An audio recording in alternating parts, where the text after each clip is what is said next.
And we're back already. All right, so where were we at? Kind of recap. And if you guys missed and gals missed the beginning of this tutorial, just watch that video later. Looks like it's about an hour-ish. Well, not quite an hour, close to an hour, of just kind of like me slowly going through the whole process of here's the motion capture, here's the characters, this is how you create a layout with multiple characters, the importance of name spacing, um, importance of keeping everything organized, putting everything together, and just kind of completing a scene that is ready for an animator to get in and actually start animating the scene.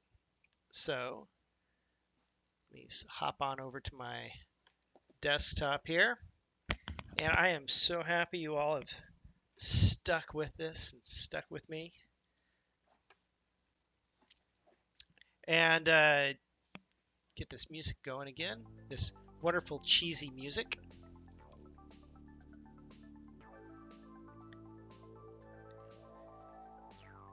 All right. So, where were puppies? Yes, the puppies are back. You two go lay down. You two go lay down. So now that I have a subscriber, you should have access to my emotes, which are there, which are similar to the ones that you just put up there. Does look like Lupin, doesn't it? That dog. All right. So on to motion editing the mocap. I think this guy right here is going to be pretty easy to edit. He doesn't really do too much of anything. This guy goes flying way back way too far. I wonder if I can do my own emojis. Are my own emoji? I don't know if my emoji's gotten approved yet. Apparently, Twitch has to approve the emojis or the emotes that you put up.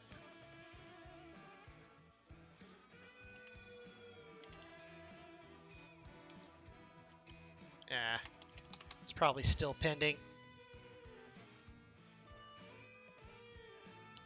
Yeah, you don't see them yet. Yeah, I don't know how long it takes. They're probably like reviewing like thousands of these emotes every week or whatever. They're making sure that there's nothing offensive or obscene about them.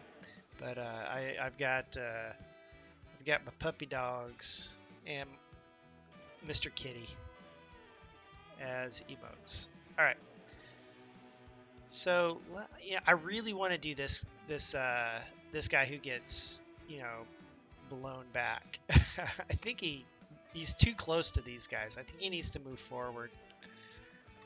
I'm gonna move him forward real fast, just because it's really bothering me how far back he flies. So I'm just gonna do that in a layer. So let's see, how far back does he fly? He flies back about that far, but I don't want him to go back that far. I'm going to move him maybe to right here. Set a key. Done. All the doggy. Plot the skeleton and plot to control rig. So that is a pass. That's a single pass of just getting a guy move forward. So the next thing I want to look at is the weapon. So if you remember from the last tutorial, we created a weapon rig, and I'm going to show you how this is how I handle a weapon when there's no motion capture or no prop that had been captured, right? So let's go to characters. Am I going to characters? I'm not going to characters. I'm going to my groups. Oh, by the way, normally I would clear out all this garbage that's in here from the motion capture before I get started. Just get the scene cleaned and ready to go. Something that's nice to work with and not super heavy. So let's go find that weapon. There we go. There's the weapon rig. Now what I need to do is I need to go into my constraints. If you remember from the last tutorial, the constraints. Right now it is being controlled by the arm, but I need, or yeah, the weapon rig is being controlled by the arm. I want it to control the weapon joint. So this is rig to hand to rig. So all I have to do is swap out these two constraints right here. And the motion should play exactly the same, but I should be able to, like, there you go, yeah, animate that box. So when he gets up and he's like, weld, weld, weld, and he like has enough and he like throws it down, I can make him actually like throw it down onto the ground. So he's going to come up, and right there is probably where it's going to release. Now I have a couple of options. I could probably animate it in a layer, but I don't think that's a good idea. I think I should probably animate it on the base layer. So there's all the curves. And I want to cut it right where he lets go of it, because at that point I want to hand key this weapon falling on the ground. So he comes up, and this is a good time to like crop, or not crop, but pinch in on your animation, or squeeze, focus in on that section of it. It's right there.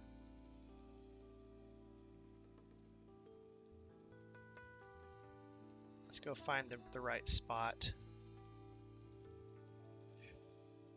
And throws it down right there. Let's go delete those keys. So this is where like principles of animation come into play, and why it's part of why it's important when you're a motion editor to motion edit. Know the principles of animation when you do motion editing. So there, I'm going to go to that. So I've switched over to body part mode. So as he comes in, he goes, eh. This is frustrating. That's what he says. Frustrating. This is frustrating. So he's going to come in, he's going to, well, now I know I want it to hit the ground. I'm not worried about timing at this point. I just kind of want to hit the big moments. So the first moment is probably going to be where it hits the ground. I'm going to look at that trajectory of him throwing it and it hitting the ground. So I'm just going to set a key right there. Yeah, set a key right there. And it's probably going to bounce and hit the ground on the side. I'm just going to have it where it hits the ground on the side, but kind of like maybe over here somewhere. Maybe rotate a little bit. Again, I'm animating the rig. And to kind of recap what we learned last week, he has a weapon joint. Like video game characters have a joint in their hand that we constrain or we attach weapons to. So when we animate something like a character like spinning a stick or a sword or something like that, or twirling a gun or picking up a box and setting it down, or fumbling something, we're actually animating that joint in the hand, and it all kind of gets baked down into one thing. In movies, it's different. You can actually animate the prop itself, can take keys, or the rig on the prop can take keys, and you don't have to worry about that. But with video games, you have to make sure that you're actually animating the that weapon bone or that attach bone. I think in Unreal they call it a socket.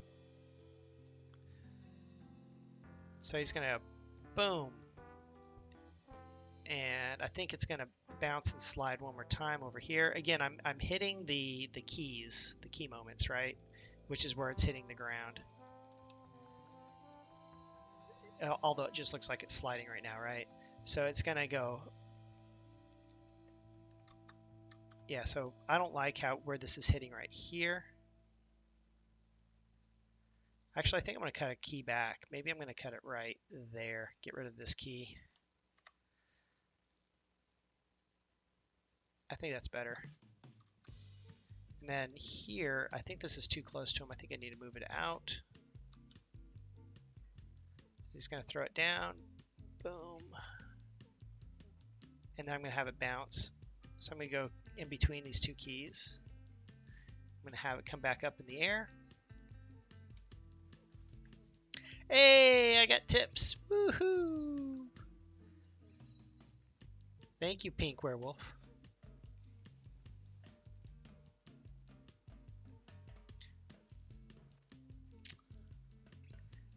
Yeah, oh yeah, I almost forgot. I just recently became a Twitch affiliate, which opened up things like subscriptions and tipping and that sort of thing. It's really cool. I've got my Amazon, if you like scroll down, I've got my Amazon whatever list of things that I use. And if you guys go and say, hey, I need a new keyboard, I really been looking at that Logitech G710 keyboard, which is a mechanical keyboard, just FYI. You know, use that link, and you know, it helps me, helps this channel, and hopefully I'll get a much better mic at some point. Those things are expensive. But yes, thank you. So he's gonna throw down that gun, and then it's gonna bounce. See, I moved it up so it bounces. Boink, and it's gonna bounce again right here, but smaller, not as high. Not as high of a bounce, maybe right about there. And I'm going to turn on my trajectories actually, so I can actually see these curves, because I think I want to try to get that curve to follow arcs and curves. That's a principle of animation. You want to make sure that you're following the principles of animation. Yeah. So I'm going to move this way and set a key.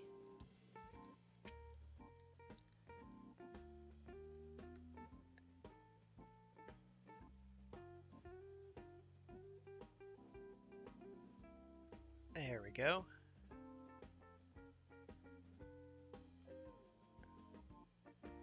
So when it hits, I want it to be kind of like a sharp bounce. So I'm going to break my my tangents here, so I can, whoa, not do that. I'm going to break my tangents so I can independently rotate those up. I don't know if you can see that too well.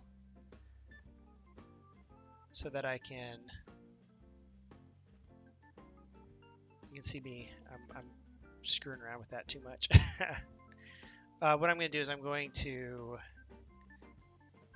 flatten what's coming in, what's going out. It's kind of hard to tell. Here, let me, it's broken. Make sure they're all broken.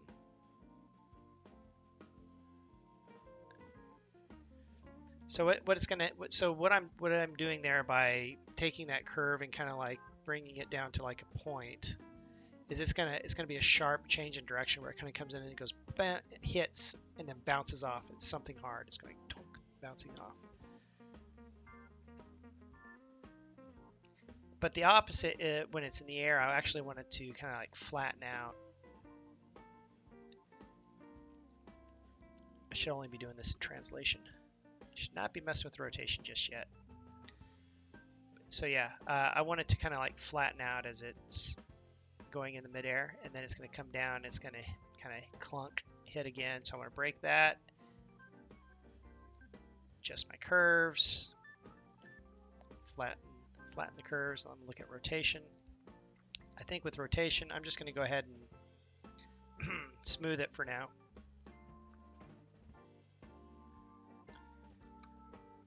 Okay, so the timing is really bad, but the keys are there. So now it's going to be down to timing this stuff out.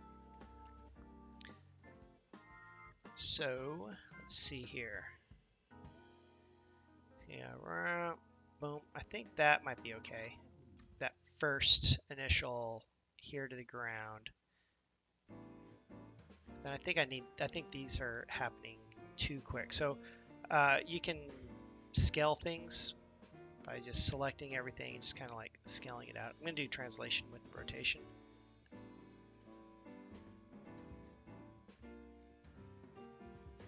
Let's see how that feels. It's a pretty bad hop.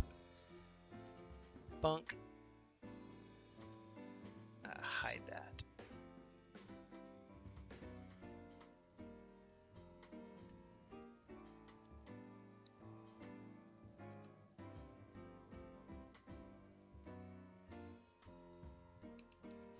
There we go. It's probably bouncing too high. Oop.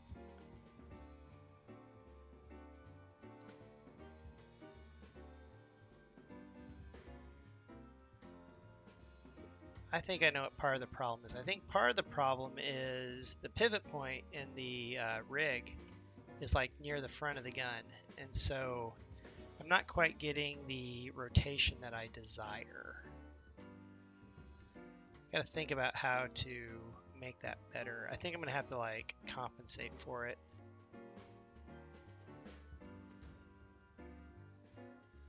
By compensate, that means I'm gotta bring that up and over like this.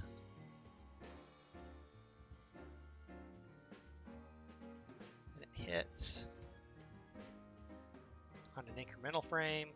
Fix that.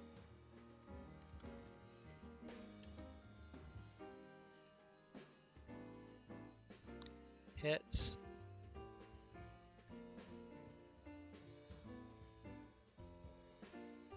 Actually, it almost kind of looks good if he kind of hit and then it hit the back of the tool right there. So hit.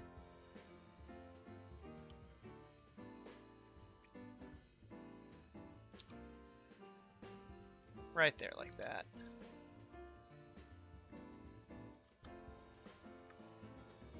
And I don't think I like the second bouncy thing right here. Bunk right there. Doesn't feel right to me. Let's fix these keys. Yeah, that's good. I'm just going to delete that. I'm going to see what it looks like without that key. It's all about experimentation. Figuring out what works best.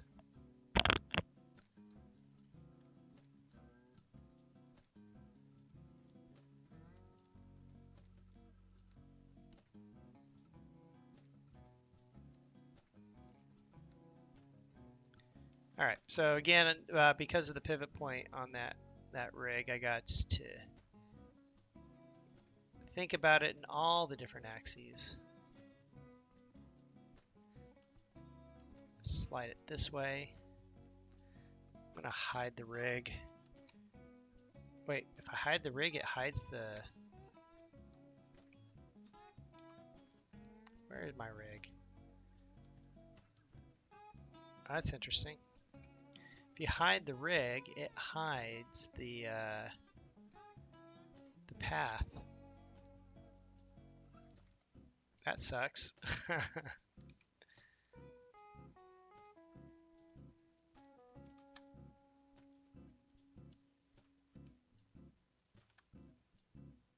it out here. Oh, no. I mean here.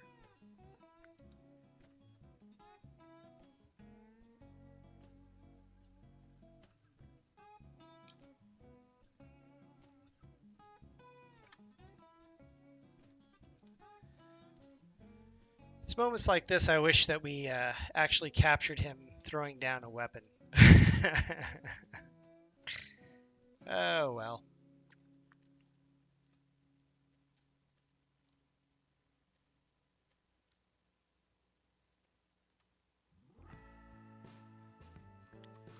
I think it slides too far for too long of a period of time.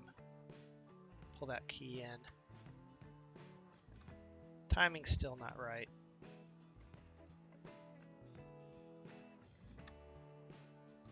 Still not right.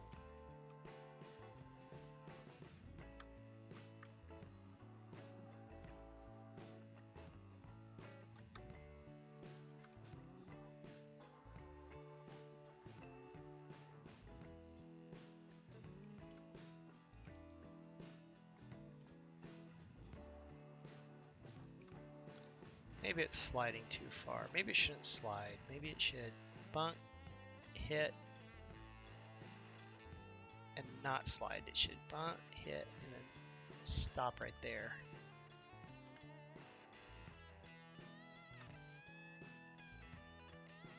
But we need to ease into that, so let's flatten those curves. And let's pull that key out a few frames.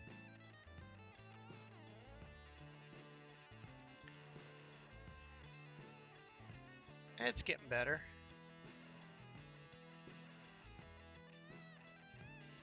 I mean, I wouldn't call this great by any stretch of the imagination, but it's getting better. So he hits, throws, hits. I could probably add a little bit of a wobble here like this.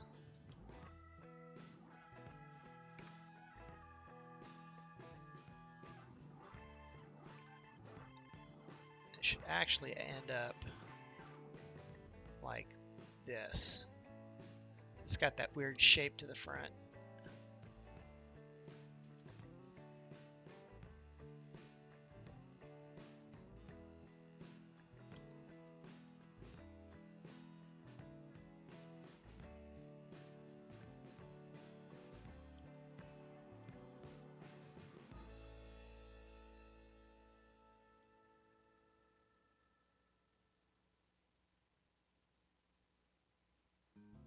Okay, okay, yeah, all right. Here we go. Let's move that down. Move this out. There we go.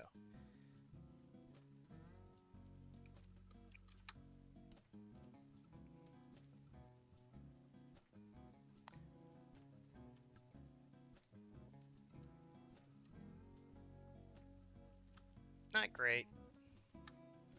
Not great. Not happy with it completely. Well, the good thing is I can always go back and work on that more later. Let's work on the rest of this for now,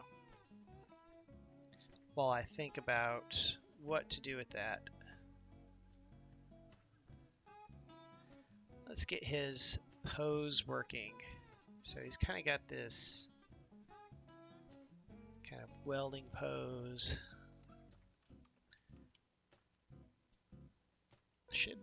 Weapon should still be hooked up, so I'm gonna just turn that on and fix the joint. Yeah, turn that off.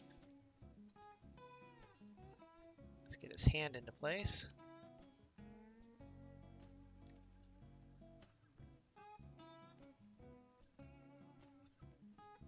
I'll do this on an animation layer.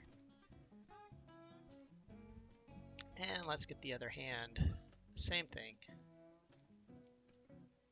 Which is out here somewhere.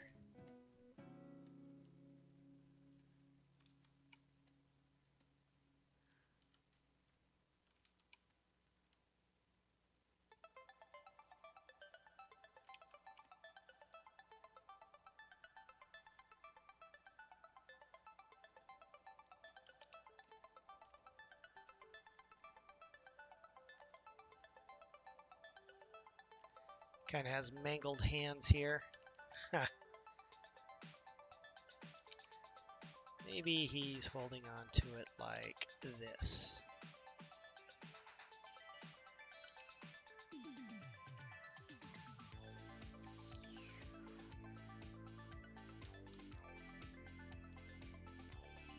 There we go. Holding on to it like that.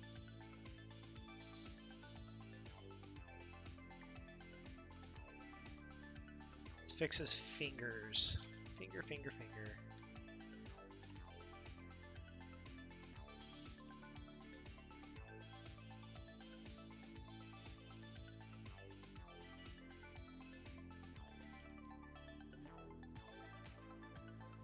So his fingers are pretty mangled up from the motion capture, so I'm going to go ahead and I'm going to start from a more neutral pose. Just local, start zeroing this out. There we go.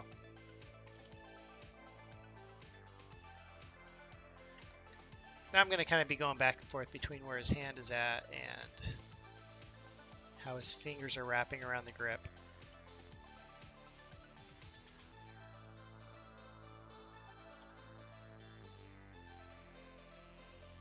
There we go.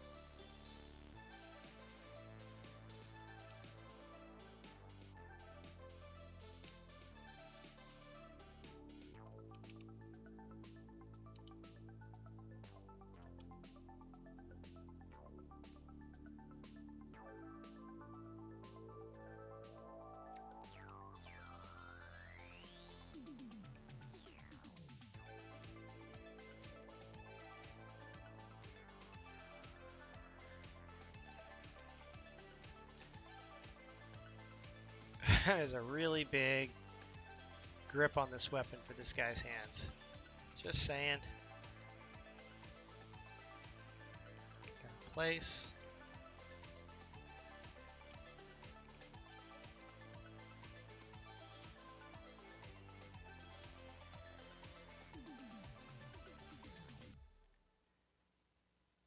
And down, and then the finger, because he's welding, he's pulling that trigger.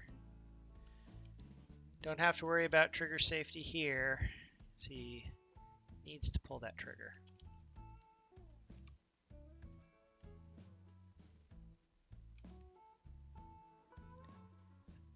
I don't think you're ever going to see his hands, so I'm not going to worry too much about it. Just kind of get these fingers in the general location. There we go. Next hand.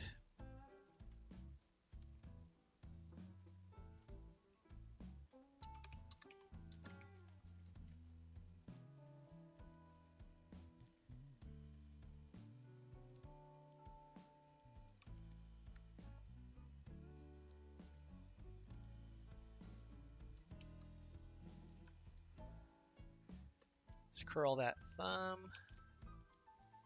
Wrap those fingers. Like so. Alright. Set my key. I'm going to do a full body key just to be on the safe side. Full body key.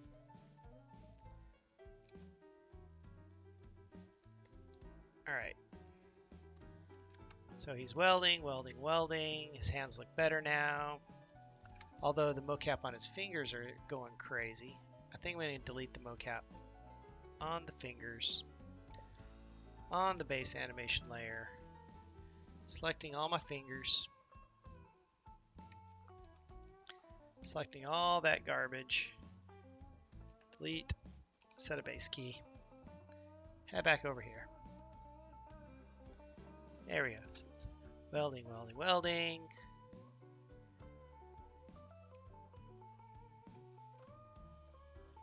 Alright, let's fix his posture now, because he's kind of got this tucked in posture that doesn't look too good, in my opinion. It doesn't read well. So one of the things you got to think about when you're animating is you have to think about silhouette. What is the silhouette of the character, right? This kind of comes back into strong posing, principles of animation, which is framing your character, those sorts of things. I'm going to pull his elbow out. That way maybe we get a better profile. Maybe raise his shoulder up just a smidge. Go do the other arm. Put it right there. It's like bzz, bzz, bzz, bzz, bzz. And I bet you anything that when the guy was on stage welding, I bet he was holding that gun up more upright like that and aiming it with more intent at the thing he was welding. So I'm going to add a little bit of, straighten that gun up a little bit.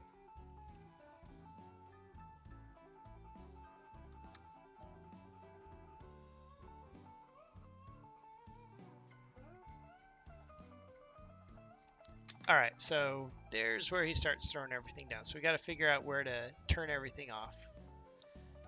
I'm going to start with the weapon rig and go into body part mode. So I only key the rig and he kind of comes up. I'm going to set a key here, and then I'm going to come down here. I'm going to set a 0 key. 0. You can see how it shifted just a little bit because I had adjusted it in a layer. Of course, his hands are all still constrained to it, because I haven't turned those off yet. Yeah, all right. So the way I'm going to do this is I'm actually going to turn off the constraints on his hands for now. I have where I want them to be based off the weapon and those boxes that I set up. So now I got to figure out. I like his arms here and here. I'm going to do one arm at a time. I'm going to set that key. Now I'm going to go to a 0. I'm going to 0 that out. There.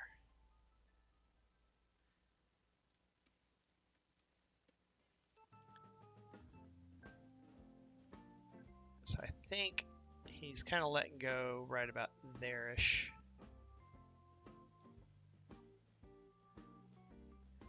Let's see what happens when I turn that back on. You can see it's like IKing his arm out. Let's back that up a little bit. Zoom in on this little section of the timeline.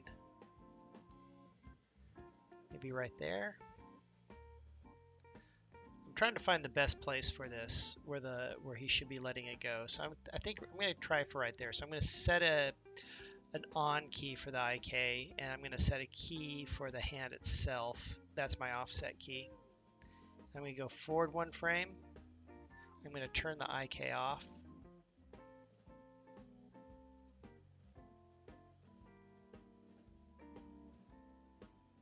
So he's kind of coming down and he's releasing it, and his arm is kind of going back to where it was before. Now let's look at the left arm.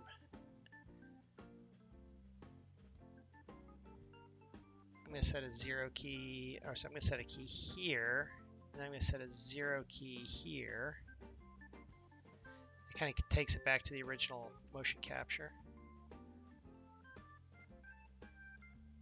So he actually slides his hand. So it looks like he comes up. Oh, he takes his hand off maybe?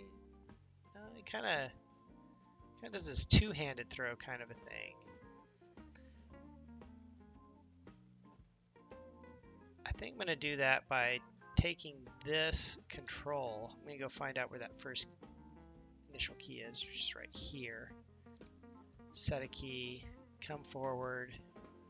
I'm going to align that to that and hit save, because I just realized up here it says save and I don't want to lose everything that I've been working on, just in case Motionbuilder crashes, because it does.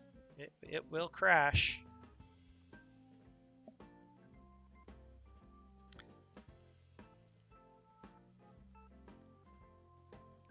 Slide that forward. And I think that's where it's going to cut off as well. So I'm going to set that key. Oh, undo. I'm going to set that IK on there and set a key. I'm going to go forward 1 frame and turn it off and set a key.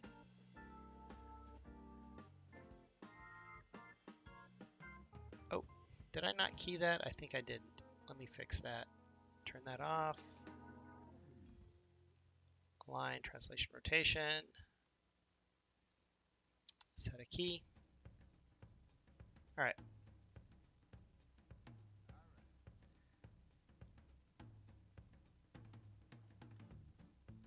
So let's make this feel like it's actually coming in contact with that tool.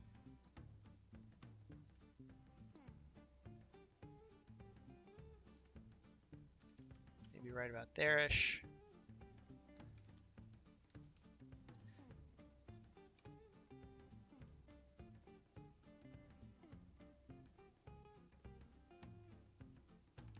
Set a key. Yeah, there you go. Now I got to set a key on the arm because I've put an offset from where the original key was that I set on the arm. When he comes up around like this, you can see it's actually clipping through the gun. I got to make a little adjustment there.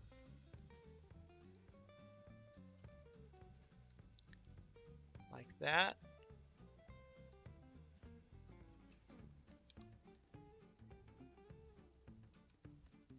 Not worried about the fingers.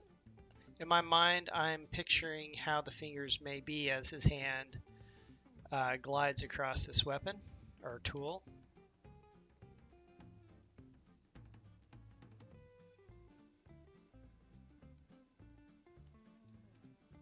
And he throws it. I think I'll take my 0 key and put it out there.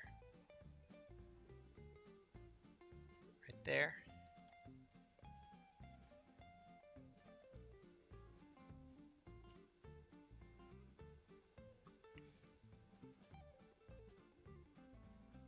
So there we go. So now I have his hands releasing when I want them to release. Weld, weld, weld, throw it down. Let's go back and look at what he's actually doing during the welding process, or the welding motion that he's doing. Weld, weld, weld, his elbow's clipping, clip, clip, clip. That's not good. So I'm going to have to adjust that.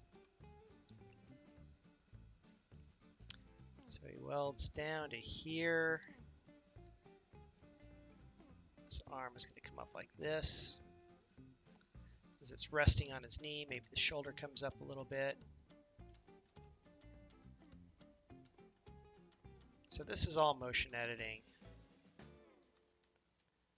A lot of times I'll take whatever the initial key was and I'll paste it in as a starting point.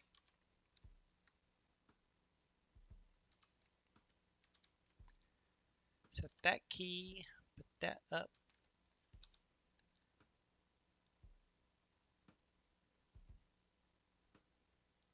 Clips in a little bit right there, then he kind of comes up to right here where I like it, but I want to go back to where it clips. Bring it up like that.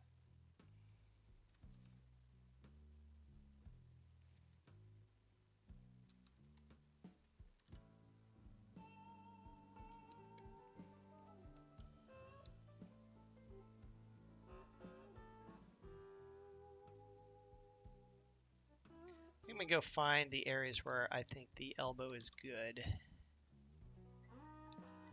And then I'll go and set a key on those.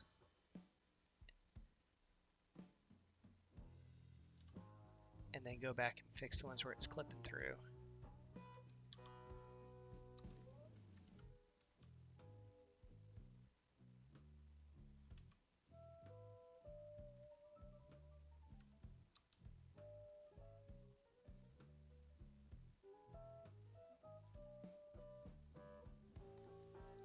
Really clips right there, doesn't it? I think that might be a weapon adjustment right there. Set a key.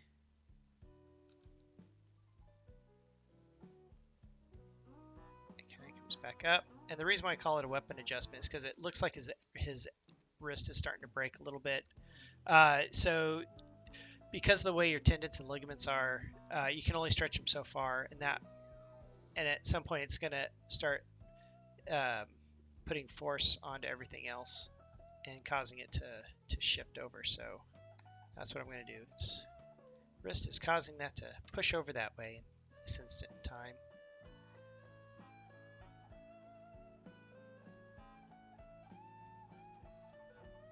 Copy that, put that over there.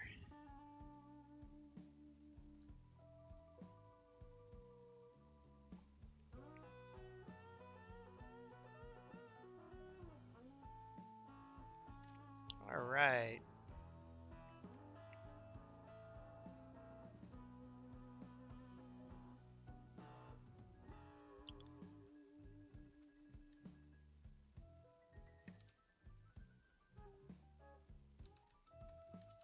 Raise that shoulder up a little bit, kind of like maybe he's guarding himself, bracing himself. All right, so then he goes into this.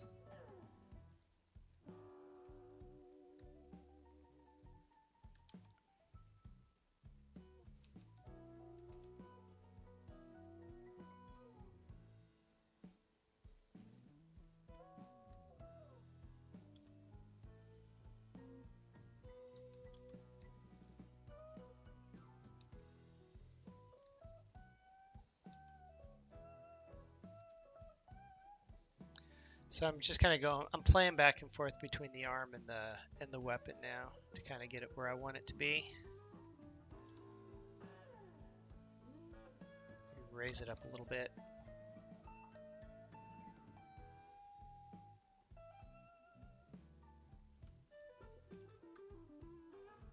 All right.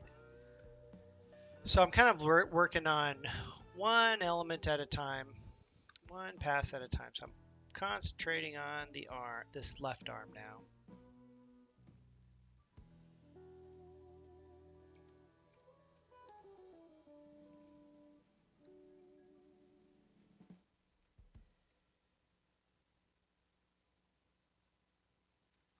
All right, so then he throws it down. He's got to finish the move out, right?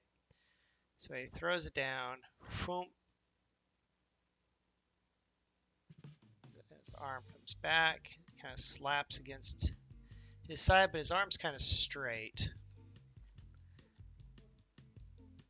First thing I'm gonna do is I'm just gonna make sure whatever this last key is a 0 key, and it is. Because when I come over here, I want to make sure I'm doing a good adjustment based off of the original mocap and not off of an offset off the mocap.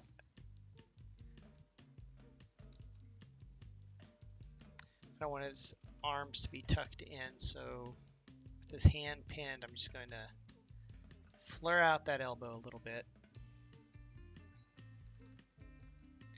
I think I'm going to take the whole thing, raise it up, whole shoulder just a smidge.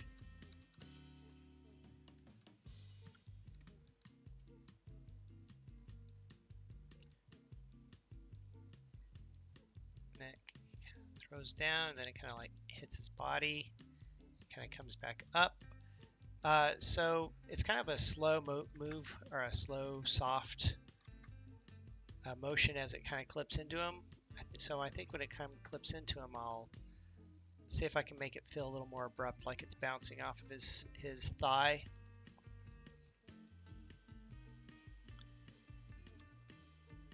Maybe, maybe not. We'll see. See how it goes.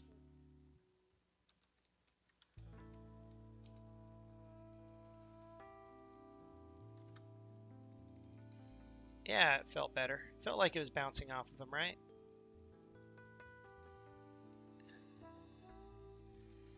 And he does this little gesture like that. I'm going to zero that out and adjust the arm.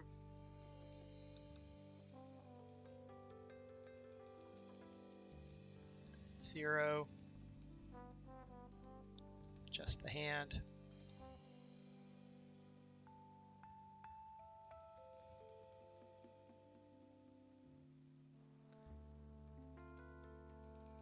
And then he kind of turns around to be like, what's going on here?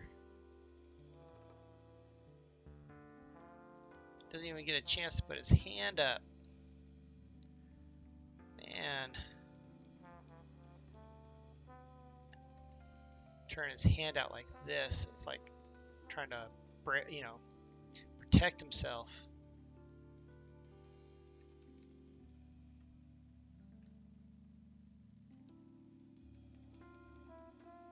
And then 0, because now we're going into the motion capture, which has already somewhat been edited and cleaned up. Maybe in my next tutorial I should talk about the principles of how to properly splice two pieces of motion capture together in story. That might be a good tutorial. I'm kind of doing it here, but I could go into more depth and detail on the best way to go about doing it.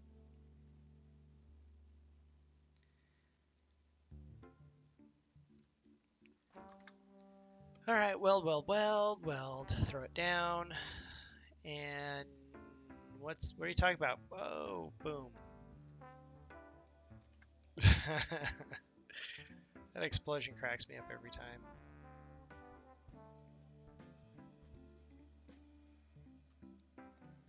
All right, let's look at his right arm. I think his right arm's pretty good for the most part. I think when he comes up to like throw it down, I think I want more, you know, intent. It's hard to tell with this big jacket on that he's raising his shoulder up. I'm going to raise his shoulder up, and I'm going to raise his elbow up. Make it feel like he's actually going to be putting some force into throwing this thing down. It's kind of like when you're pitching with pitching a baseball. You kind of lead with your elbow a lot of times.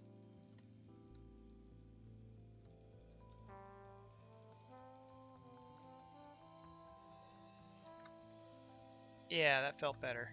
So by raising his arm up, his elbow up, it's kind of like when a pitcher pitches a baseball and they kind of come back like, let me see if I can go to full camera here, transition. So like when you're pitching a baseball, it's like you're coming back, you know, you're rearing back, and then as you come through, you're like leading with your elbow as you come and you throw the baseball, right? Same concept of, it's like he's gonna come up and he's gonna chuck that thing down into the ground. So chuck that tool down into the ground.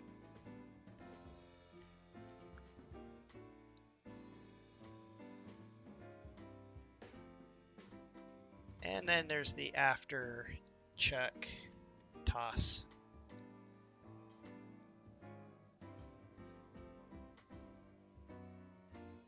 Which I believe actually starts right here. So let me zoom in on that.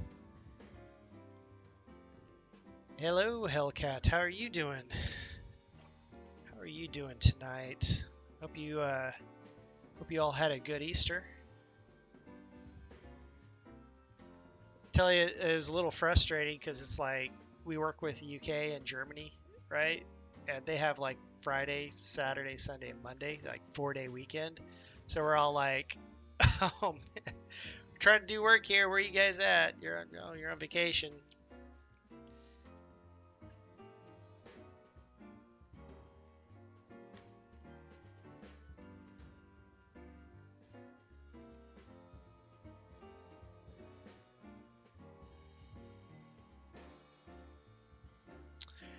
Yeah, I tell you, my Easter, my parents drove whatever 200 miles down to come visit, and then while they're here, their back brakes started making a lot of noise. So I pulled the tire. My dad's like 86 years old, so I pulled the back tire off of his car because I didn't want my dad to do it, and all the, you know, auto parts. Everything's closed, right? Because it's Easter. And so I pull it off. Thank goodness AutoZone is open. Go down and buy some brake pads for him. And it's just, oh my God. Spent like half the day replacing brakes. Not that brakes are hard to replace. It's just I didn't realize the piston in his caliper had to actually be twisted. Like you had to actually twist the caliper in order to compress the piston in order to fit it onto the new brake pads. And thank God for YouTube because I looked that up. Dodge Caravan 2012 rear brake replacement. So then I had to go get a tool to go properly compress that piston in. So it's one of those, you know, it ain't a project unless you've at least made at least 2 to 3 trips to the store, right?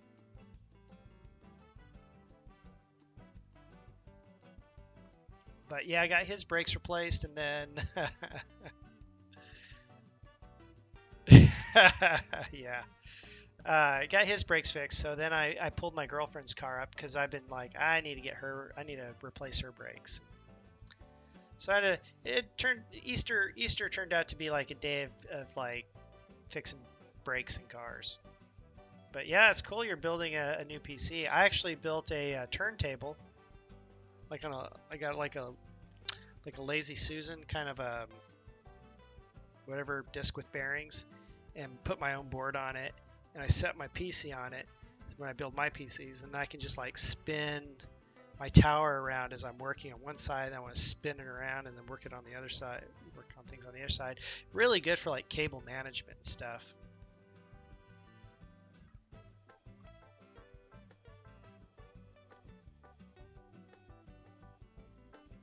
All right, so his arm's hitting his body, so I need to fix that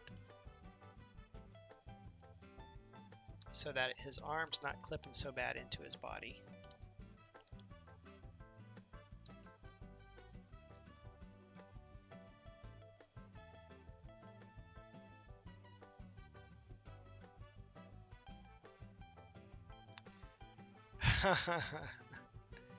Yeah.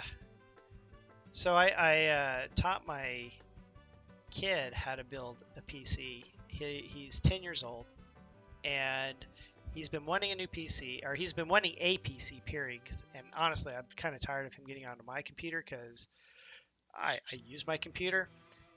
And so I told him, if you can achieve a few goals, if you can learn all the components of a computer and what they do, and you can learn computer history, and good attitude, good grades, all that, we'll build a computer. And he did. He achieved all those goals, and built the computer. And as we're building, I'm like, "What's this? CPU? CPU? Okay, what's the CPU? Can you tell me kind of what the CPU is?" He's like, CPU is like the brains of the computer. It does all the processing, yada yada yada. What's the GPU? Oh, GPUs. That's for video graphic. So I'm having him go through it as he builds it. I let him actually put most of it together. I mean, I still put the chip down into the motherboard, right? But I let him kind of like fit everything together, so he felt very accomplished. And now he's got a nice custom-built PC he built himself.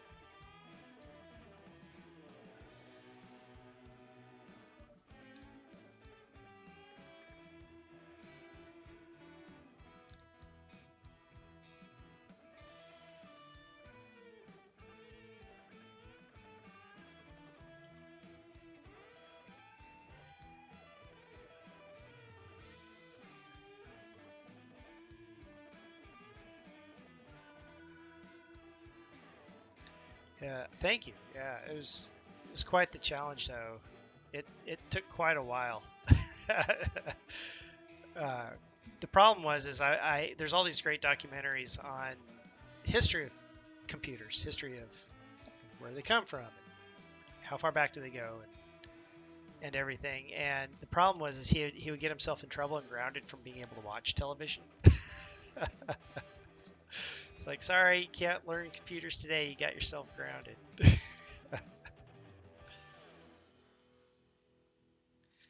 And then, of course, I'm a mean dad. You're mean.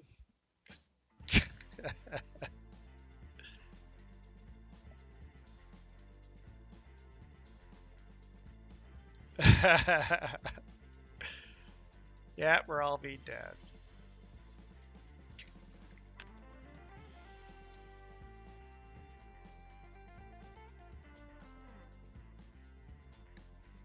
Yeah, I spend some time building my computers. I enjoy it. I actually enjoy, once I have all the hardware and I figured out what I want, and I've got it all laid out. I really enjoy just putting it together. It's like expensive Legos.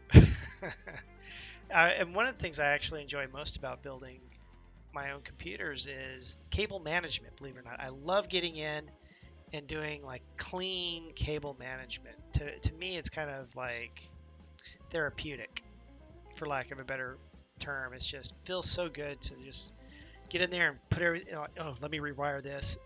Then as you go through it, wait, let me undo that wiring I just did and reroute this wire because it works better now with the way things are coming in.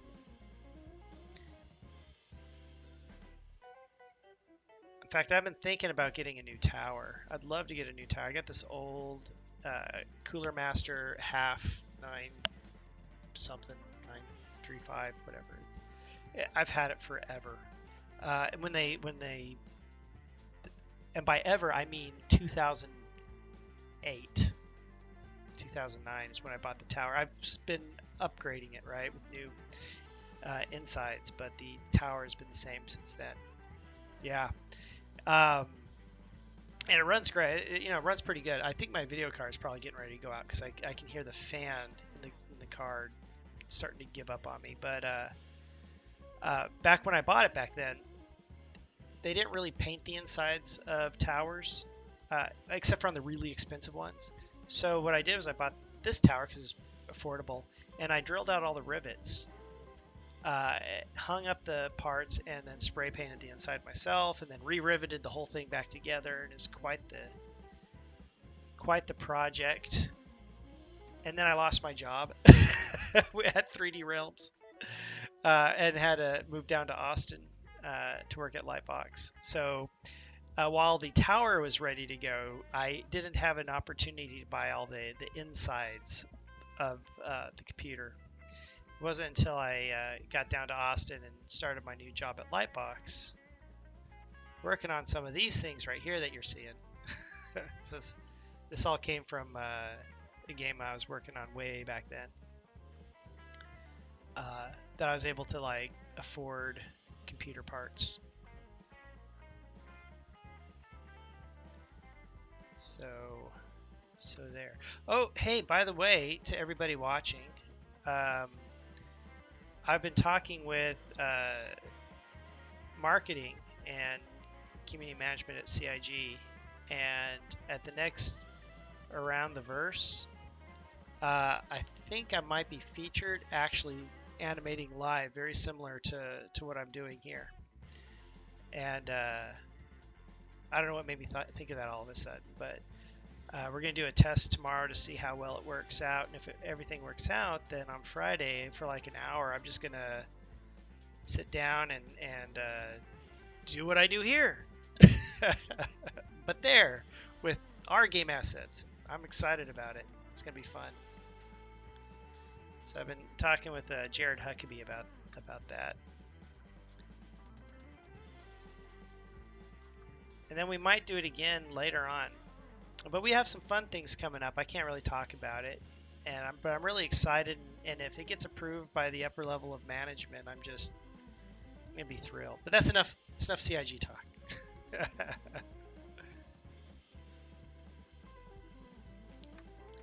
And yeah, by the way, I have hosted our Twitch channel, so whenever Around the Verse comes on, it'll be on my channel as well. Not that anybody comes to my channel, except for on like Wednesdays and maybe Sundays if I'm lucky.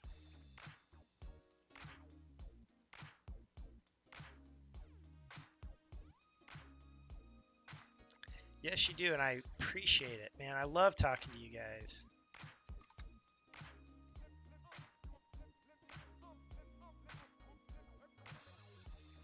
That explosion's killing me. I'm gonna have to tone that death down, I think. He just doesn't fit. Pink is pretty cool as well.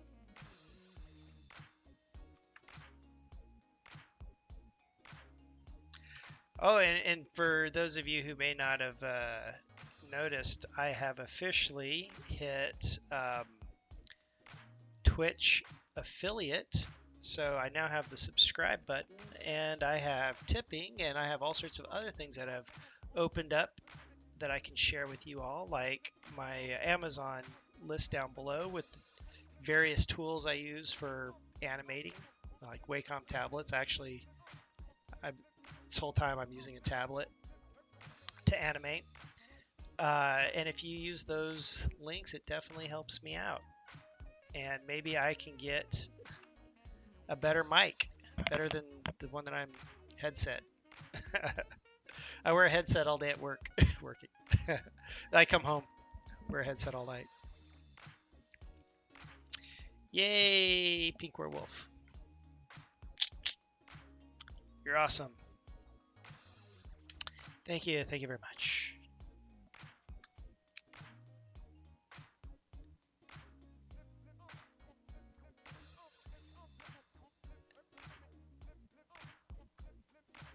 So I had a funny story. What was my story? I was thinking about it, and then I distracted myself. All right, I think this guy's okay for now. And by okay, I mean I think I've done it as much as I want to do on this pass. I don't have to animate his fingers just yet. I'd animate his fingers later, in the later iteration of this. So I'm just going to go ahead and plot him down. Plot to skeleton. Plot to control rig. I'm kind of wanting to get onto this foreman back here. He is M2. Which is this guy. He's got a data pad in his hand, and it should be hooked up to a weapon as well.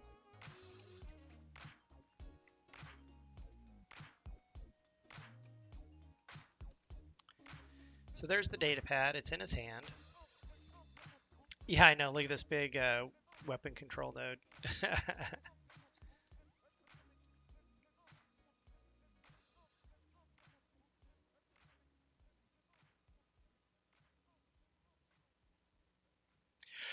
Yeah, I will use the mouse when I'm playing a game because games suck on a tablet. I tried it; it doesn't work.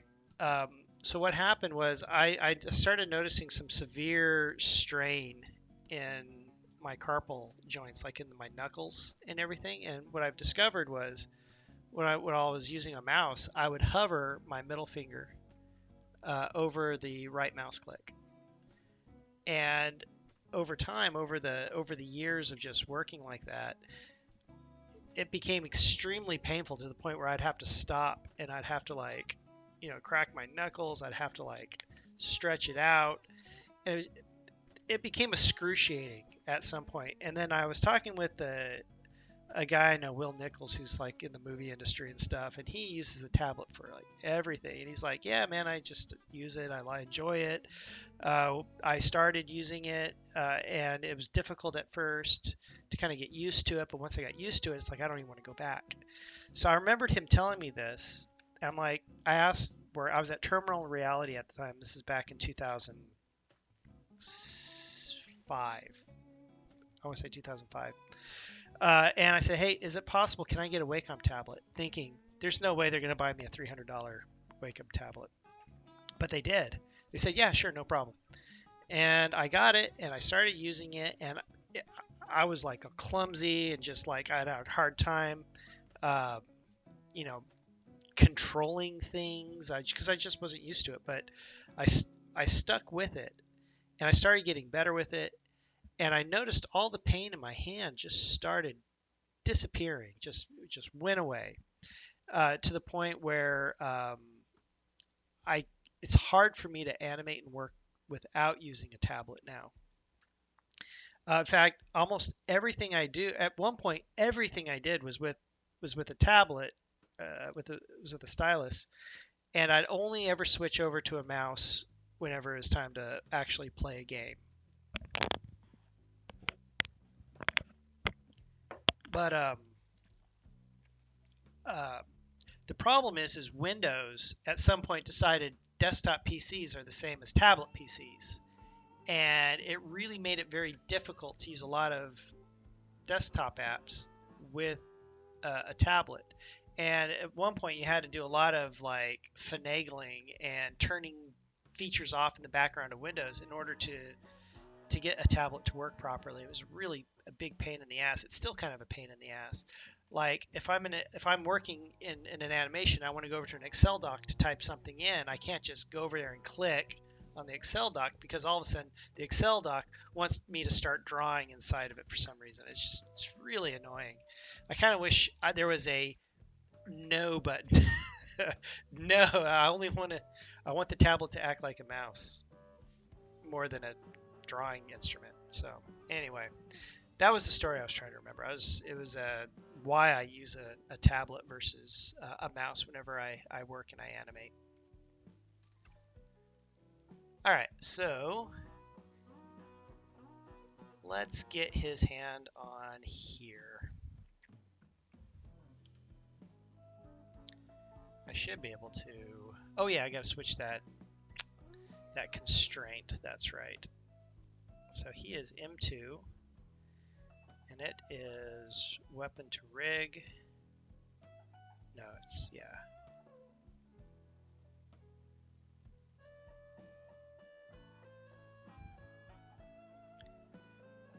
Come on, where am I going? I'm going right here, M2.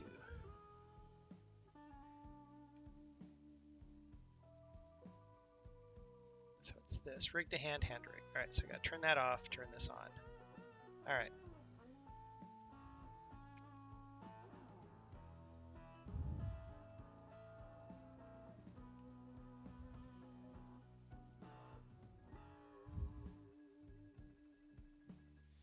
Yeah, there are a lot of, like, between Unity and Lumberyard and Unreal, there's a lot of differences between these gaming engines. Each one has its pros and its cons, definitely.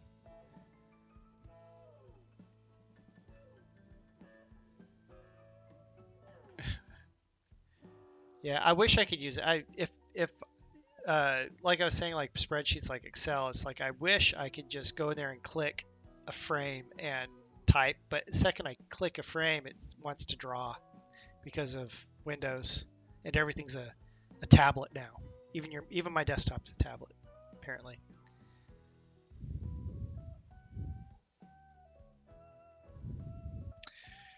Yeah, thank you.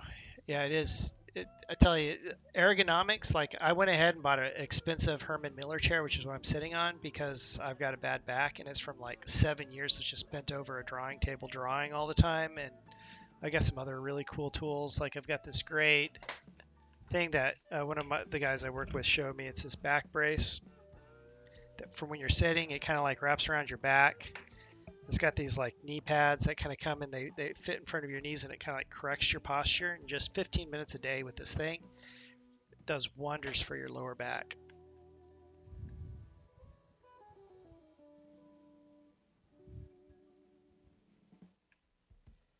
I should go find that and put that up. So I don't think those are that I don't think it was that expensive. I think it was like $50 for that.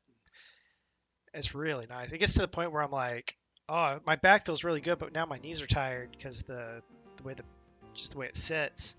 But I don't want to take it off my back because my back feels so good.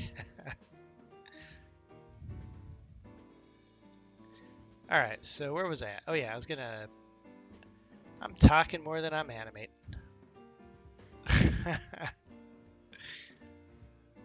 Let's get this into place. Yeah, I'm in an animation layer.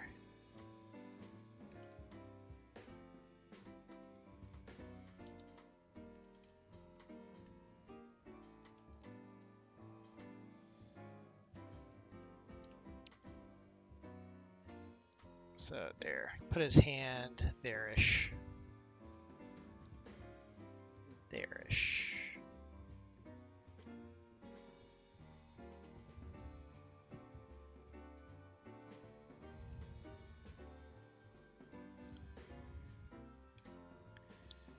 But this needs to be pushed in a little bit.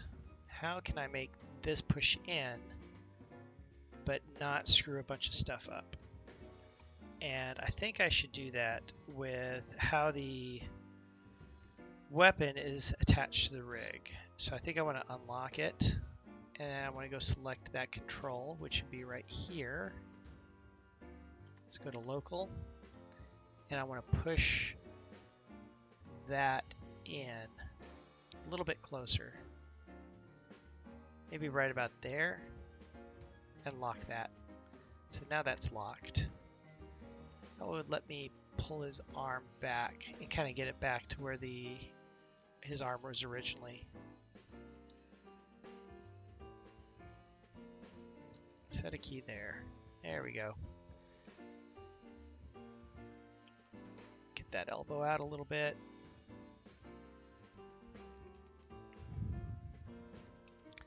He's kind of doing this arm tuck thing.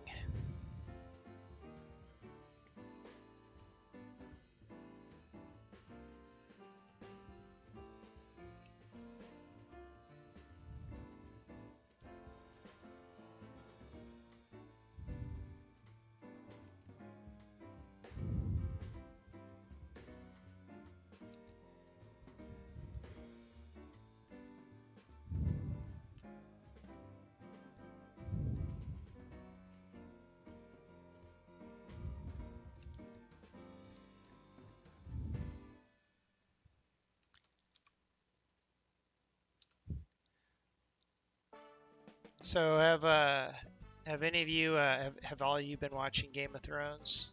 don't worry, I'm not going to give any spoilers because I have not been watching it. I decided against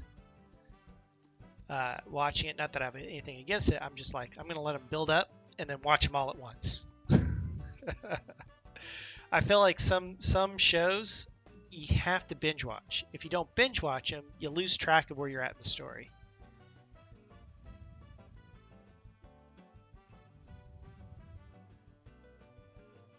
Yeah, same. So if you have nothing to do on Sunday nights, I sculpt. Feel free to stop by and listen to me talk about anatomy and sculpting. Dragons. My son loves dragons now. I took him to Barnes & Noble, and in the kids section, there's a whole series of these books. I don't know what they are, but they're bet dragons. Sculpt a dragon.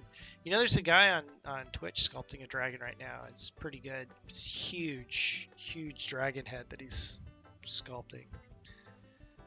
But yeah, maybe at some point I'll sculpt a dragon. But yeah, my kid is like super into dragons now. He was doing a paper at school. He's like, if I could have any pet, it would be he filled in the blank dragon.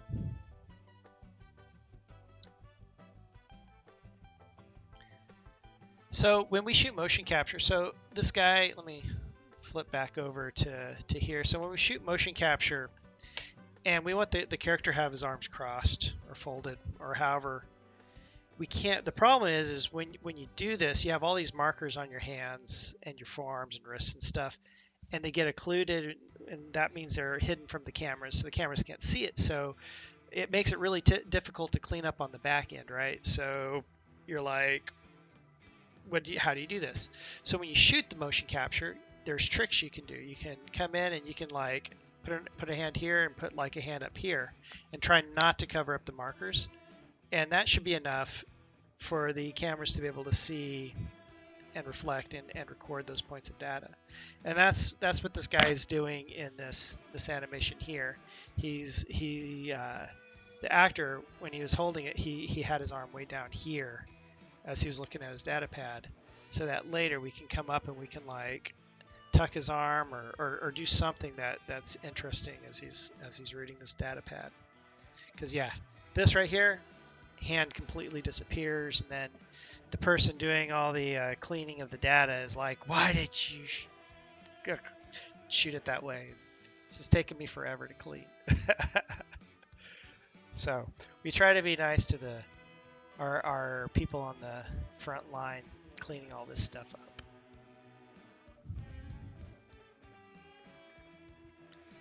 I'm going to go ahead, I'm going to, on him, I'm just going to flatten out his hands and get them in their initial pose. So rotation on local.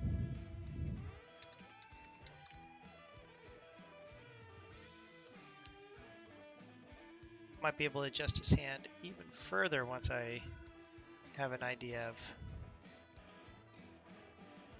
finger placement.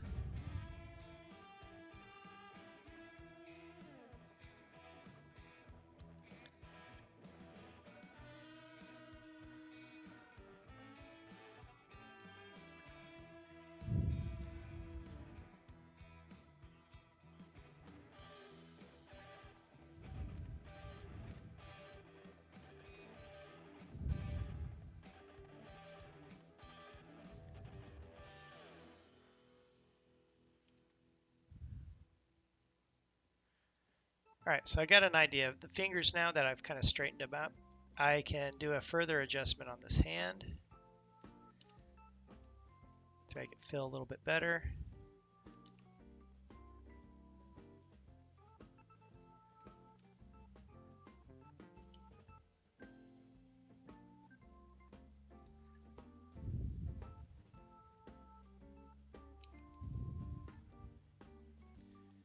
And make this hand look a little bit fancy.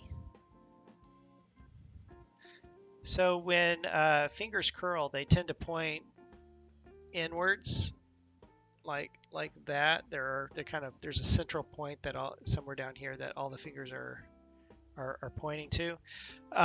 When you don't think about that, you get this very CG feeling hand that looks something like this,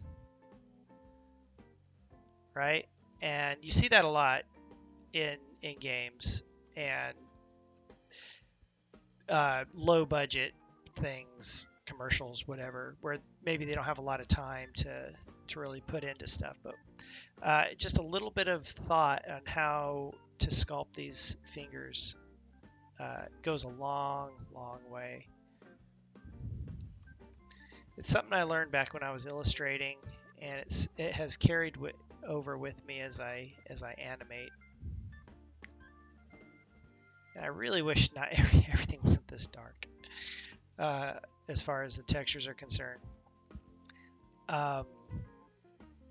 So also fingers grouped together.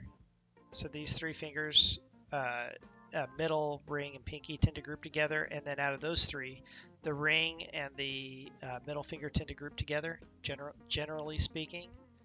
So that's something to think about. Let me get that index maybe a little bit up here. So just a little bit of posing like that. His hand feels way more dynamic than what it did before.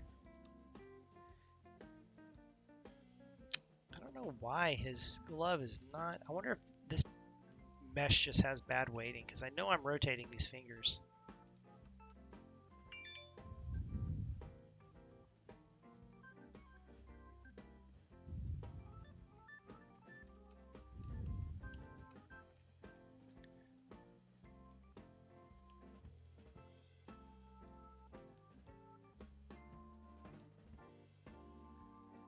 So there we go. Much, much better.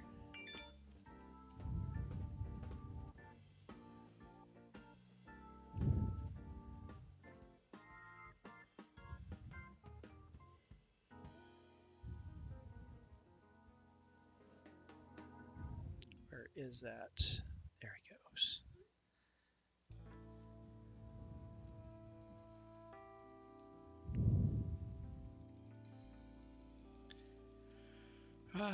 I forgot I had a Discord up. I haven't even tried using it. Does anybody use Discord? I'm learning this whole Discord thing, and I don't know.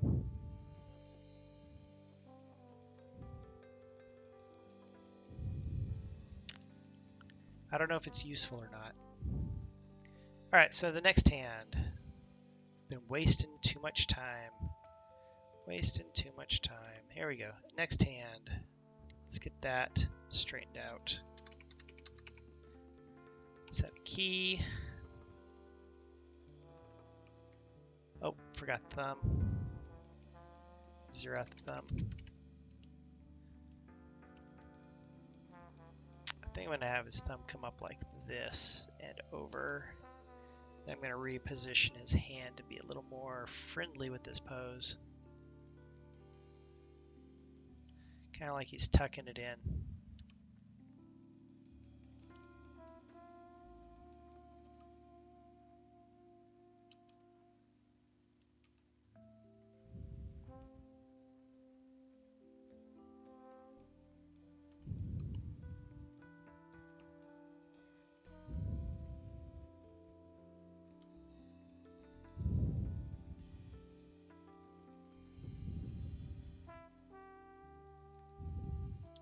Now he's cupping himself. That's not any good. Oh, his thumb is tough to work with. Why are thumbs so tough to work with on CG characters?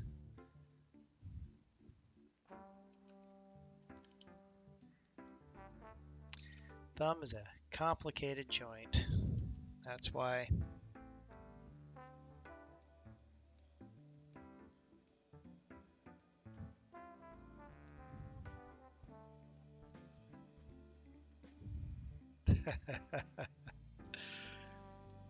Good times, good times. It's getting there. It's back and forth. It's figuring out what feels good. I think I need to raise his shoulders up a little bit. They look a little bit low to me. All right, so for those of you just joining us, This guy's gonna fall apart as soon as I hit play, but we'll see kind of how everything plays out. So it's weld, weld, weld. The guy walks up, says, "Hey, how's it going?" He says, "Pretty good." Foreman said, guy's like, "Man, this sucks." Foreman's like, "What's going on? Look out!" And boom, he gets himself dead. He gets killed. Let's see how this guy looks as he's doing his thing. His arm's all messed up because I put an additive on it onto it. So da da da da da, and talks to the guy, and he goes to type. So I'm going to set a key. Dirty Daddy kept himself.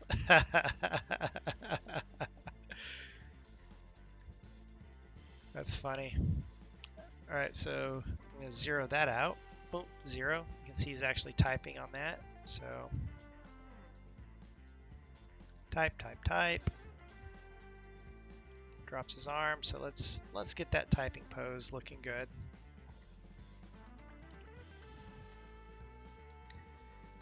I think I'm going to need to edit the weapon itself a little bit.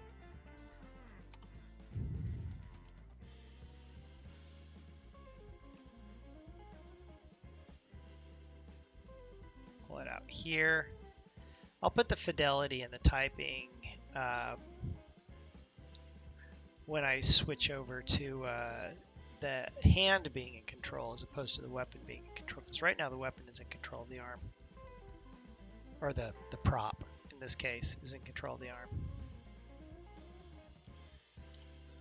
Let's work on that pose. So he comes up and goes type, type, type. Set that. Come down here, 0 key. Get him back to the original mocap. Adjust the original mocap.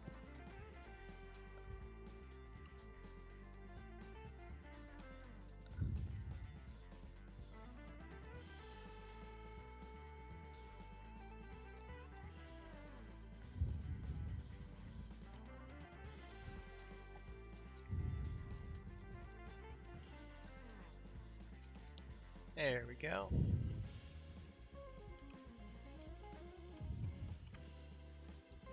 He covers his head. That's a good pose right there. So this being a cinematic, something that we didn't talk about is framing your shot, which is again a principle of animation. So we didn't. Normally you'd be like, where's the cameras during this shot? Maybe the shot as we go through, there's a camera angle here of the foreman walking up, and then maybe it cuts over here over the shoulder of him saying, "Hey, how's it going?" And then it cuts back over here. This becomes your line of action between these two characters. So camera cuts over here. If we didn't do this, if we, let's say, did this, this is crossing the line of action, and that's a no-no. Unless it's done with very specific intent.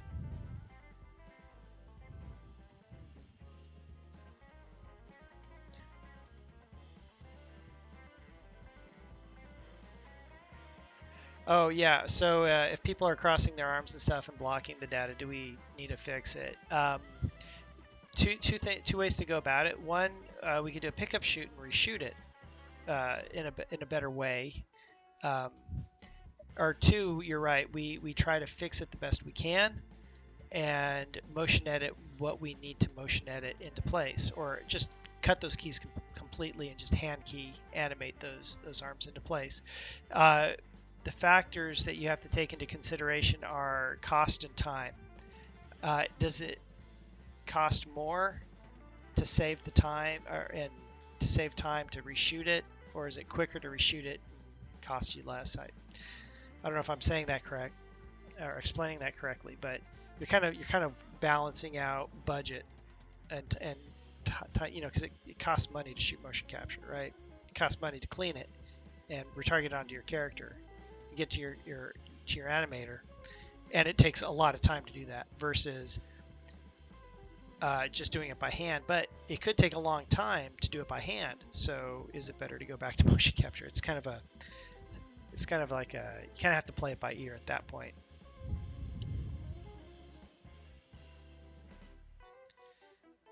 Hello, Mr. Square Peg. How are you doing tonight?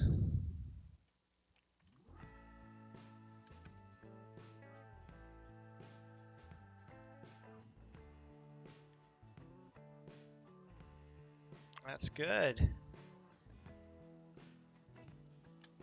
All right, so I think I'm going to set up some cameras. I haven't really talked about it too much, but I think I'll just put in a single camera and see how it goes.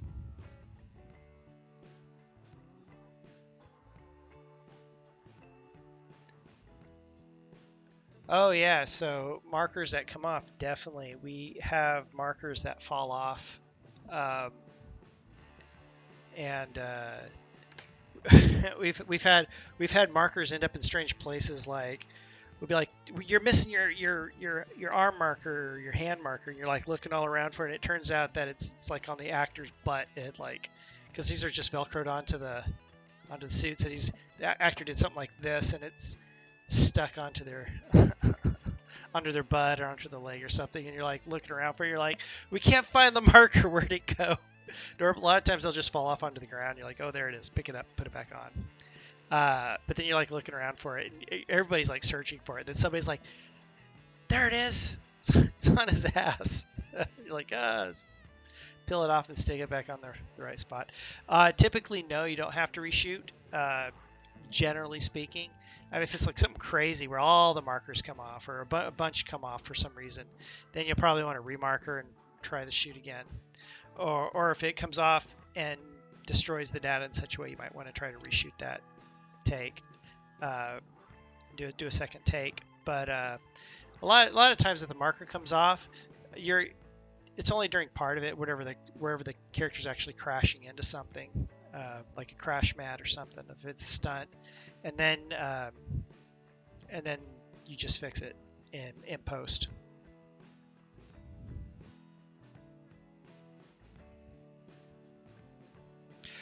A decent mocap setup for hobby use. There are a bunch of different things out there right now. I'll give you some quick quotes.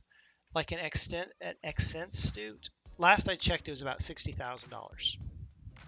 I know you're probably going, oh my God, 60,000. A 12 camera. Is it 12 camera? The 12 camera top of the line OptiTrack system is also about $60,000, and you get better data out of optical than you do the accent suits, which is all, I don't know what, it's not magnetic. It's it uses some sort of velocity thing, kind of like your iPhone,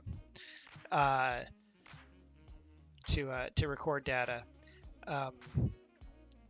and it goes upwards from there. But you could probably get again, if you have the money, which I know I don't have, you can get like a smaller Prime 13, like a good setup for a Prime 13. So Rooster Teeth, are you guys familiar with Rooster Teeth? They do like red versus blue and all that.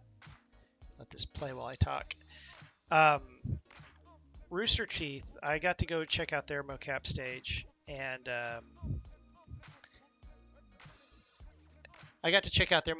they use a Flex 13 from OptiTrack, and they use 24 cameras, and that's about $28,000. I want to say it's about like the price of a car. There is a Kickstarter, which is very similar to the accent suit, which is a lot less expensive. I don't know what it's going to cost, maybe about $1,200. You can do a optical system. There's I don't know how much the software costs for it, but you essentially buy web cameras, and the more webcams you put up, the better resolution you get. You're probably looking around $800 to $1,000, something along those lines. Or you can get an Xbox Connect Motionbuilder Okay, I guess Motionbuilder is expensive. It's like 1,200 for full license. But you probably get a student version for less. But Motionbuilder is 1,200 bucks. But you need to edit the motion anyways, right? So Motionbuilder, you get a Connect. There's software that you can use that connects um, your Connect up to your computer, and you can like use that technology to like capture stuff, and you can hook a couple of them up. I can't remember what the max number is. I've done it with one, and the data is not great. It is definitely it is definitely dirty data that you get through that comes through. But it's great for like if you're like a hobbyist and you're like just doing motion capture on your own. So I don't know. I don't know if that helps, but all right. Let's frame our shots. Let's throw in a camera here. Ah, Mr.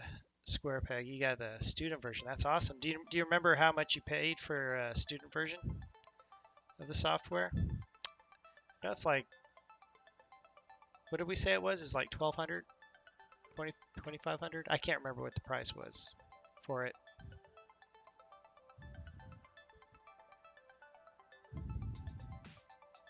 Oh, it's free now. Sweet. Oh man, that's really good to know. So I guess you need a student email or something, right? To get it.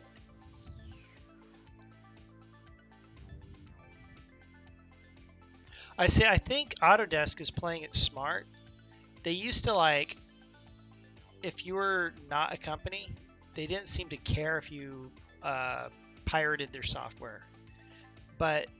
And it's because they knew if they have a big fan base, a big base of people who use it when they get into the industry, that's where the industry is going to lead. It's going to be like, let's use Autodesk products because everybody knows Autodesk, right? I mean, don't tell them that they come after you, but they kind of like turned a blind eye to it. It's kind of like a gray area. So I think it's really smart of them to like give out student versions for free because you just build your user base at that point.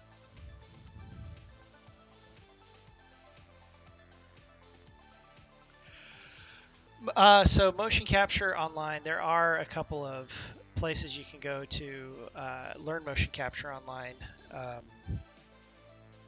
I'd have to go dig those resources up, but I have seen it. And they have each school has a very different approach. Or you can keep watching this channel. I'll just keep talking motion capture. So either or. All right, so cameras. Yeah, that's right. All right, so I was going to set up cameras. All right, so asset browser, elements. Let's go find a camera. You can do 3D cameras, by the way, in Motionbuilder. And if you have like an Oculus Rift or something, you can put it up and like animate in 3D. I know, I tried it one time. It's really tough because you can't see like what your hands are doing on the keyboard.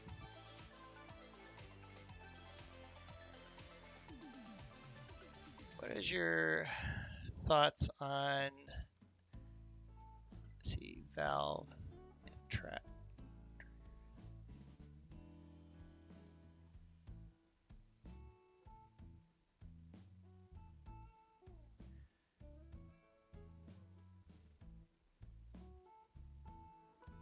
The Valve base stations. What is the Valve base stations? I don't know if I'm familiar with that.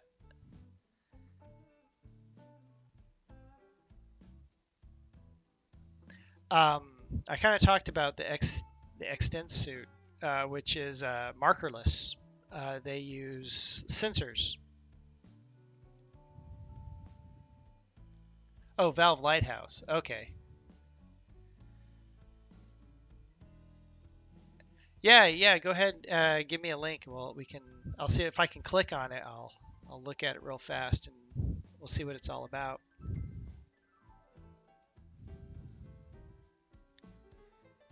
Meanwhile, I'm going to throw a camera right here, right there. And I'm going to switch to said camera, maybe.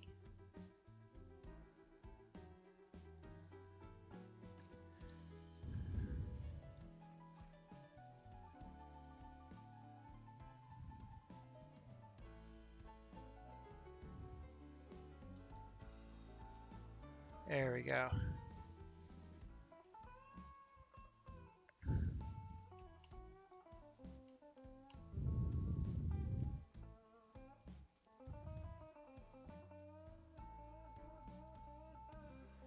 All right, so let's come in here.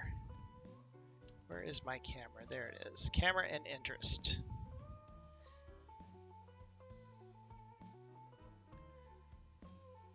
So I think, okay, so when you're shooting and stuff, you want an establishing shot.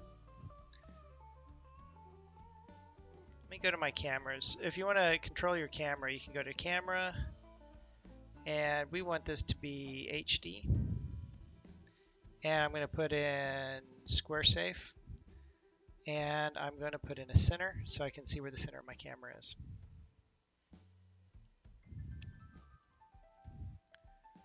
All right, let's see, pull it over here for a second. And pull it this way. What is this?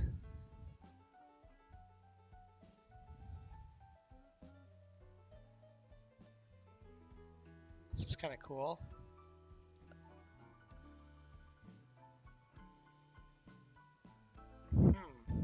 This is cool.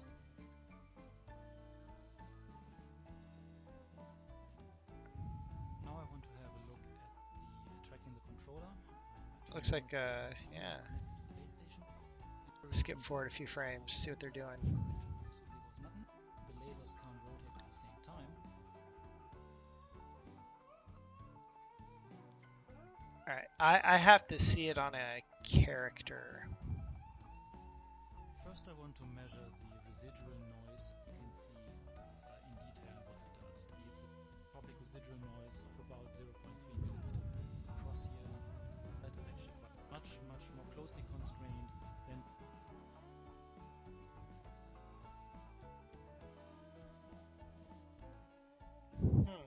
I'll have to look into this to read a little more about it when I get some free time.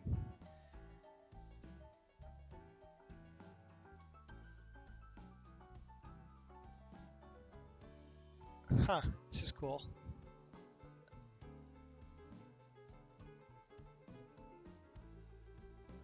Yeah.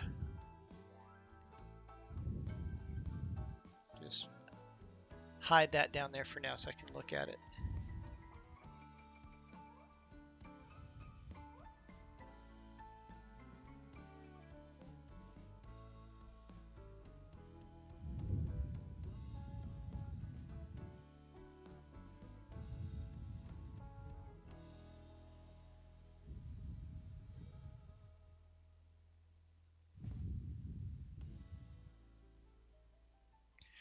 Yeah, like if I can get some data like on a character, just a skeleton. I don't need like you know, just whatever comes out of the system raw on a character. I can easily evaluate and kind of give you my take on the overall quality. Extend suits are really interesting. Let me switch over here. So. They used that suit on that Star Wars game that Terminal Reality did. I'm trying to remember it. It's supposed to be all like whatever, and they use the accent suit. So the thing about the way that suit works is it's important to have contact on the ground, right? If you have contact on the ground, your feet are on the ground, it kind of knows where you're at. So one of the guys that I work with has a story of like they were talking about buying one of these suits where he works, and he said, all right, and they did this whole demo and it looked great and beautiful, and he goes, all right, put your feet up on the desk, and the actor in the suit, and we're seeing this live, like it's reading live up on the screen. The guy comes and he puts his foot up on the desk, big stinky foot. Puts his foot up on the desk, and he's like, okay, cool, put your other foot up on the desk. The guy goes, and puts his other foot up on the desk. He goes like, no, put them both up on the desk. So then the guy goes, okay, you got me. And he put his foot up on the desk. The whole body of the character like slammed down into the ground because they hadn't figured out that technology yet of being able to figure out where you're at in space without some sort of connection to the ground. So that while the concept is really cool with that suit, like in theory, you could be in a movie theater and like crawling all over the seats and not have to worry about any cameras because the suit's recording it all, and you're like getting up there and just, um, uh, you know, but in reality, the data is extremely difficult to work with. It's great for prototyping, but for like really clean data, I personally have yet to see anything that really beats optical data, but I'm willing to give anything a try and give it, see what it's like. I don't know if I can click on that YouTube link. It's like flickering and flashing at me. See if I can, wonder if I can copy and paste it. Copy. Let me go over here to a new browser page.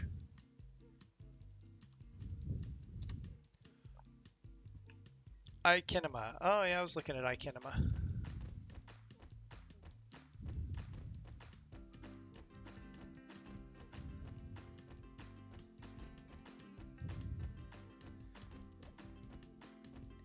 That looks pretty good. So she's got the sensor on her belt. She has sensors on her feet. She's got the hands.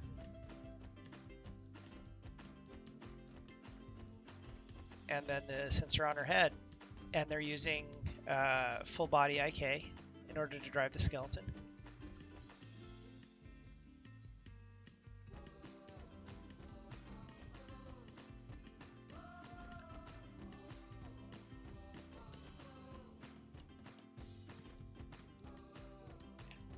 Yeah, I can see where the arms are going through the body there a little bit.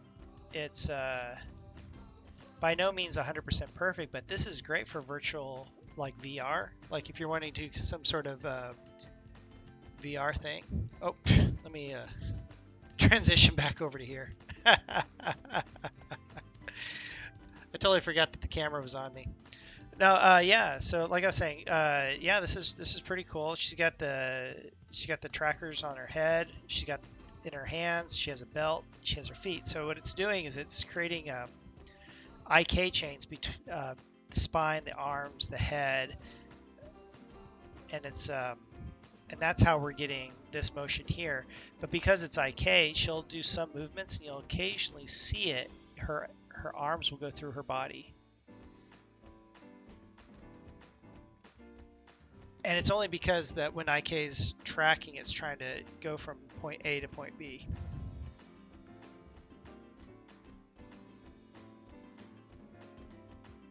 But it is very cool.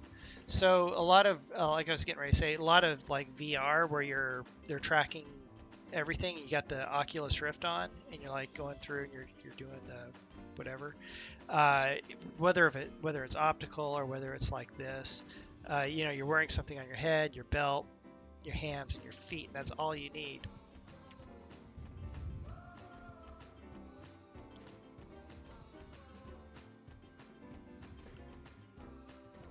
But yeah, this stuff's really cool. iKinema.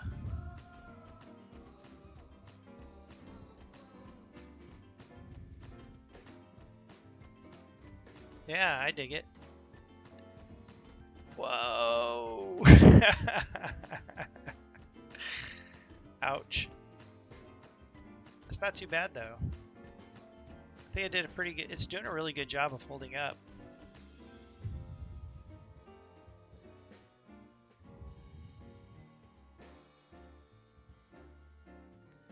Yeah, that's pretty cool. That'd be worth looking into, I think. Minimize that, come back to that later. Yeah, lack of finger tracking. I tell you, finger tracking really does help. I mean, for the past few months, I've really been wanting to hold on, my computer's talking to me. Tutorial course and Stop. do some. There we go. Don't need to see that commercial. Even though may not be actually using the data 100%, it's we're using the finger data for timing. So, all right. So anyways, oh yeah, that's cool. Yeah, that's really good to know. For timing, um, so when you're see if I can think of a good example. So let's say you're typing on a keyboard. Let's say your character's hunting and pecking, right? They're going right. Even though the data is not like super great, you get the up and the down and the speed of it and when it hits and the arcs and the curves.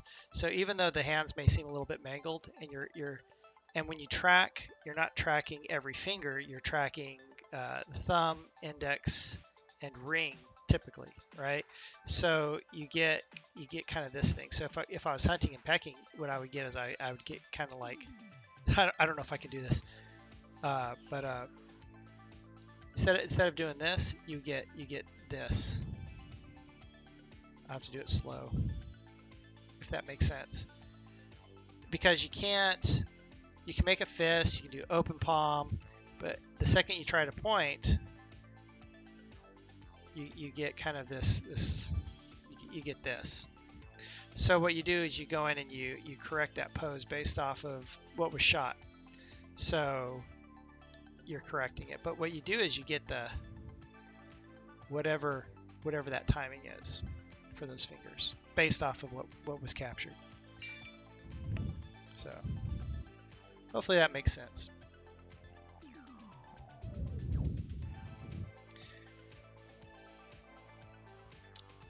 So we got this camera. I'll set that key. That's my establishing shot. Set a key right there. Then I'm going to jump forward one frame. I'm going to swing this camera to right here. I'm just going to do this all in one camera. You do have like camera trackers that you can handle like multiple cameras, but for now I'm just going to do one camera. Set a key. It's like da da da da da. Set a key. Move forward one frame. Don't cross that line of action. It's over the shoulder shot.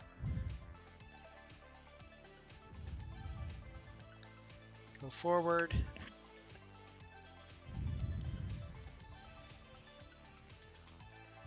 Set a key. Let me check out my producer perspective because I can't remember what's going on here.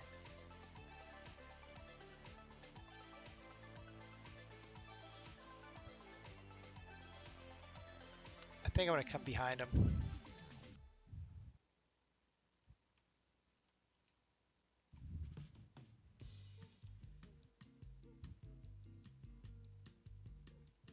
Maybe right here. So I'm kind of crossing the line of action now, but it's because I've now introduced this third character, and I need to think about how I want to frame the three characters.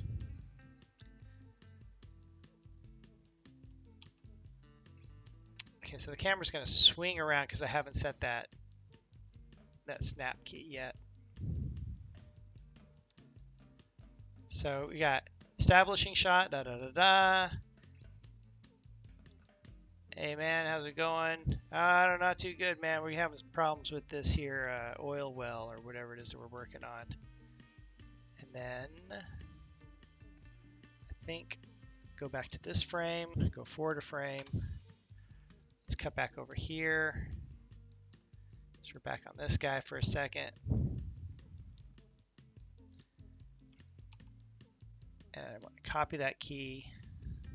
Copy. Yada, yada, yada, yada. Right here, paste.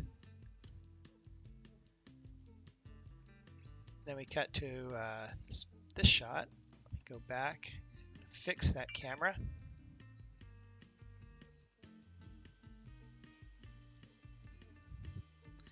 Again, 12 principles of animation. This is framing.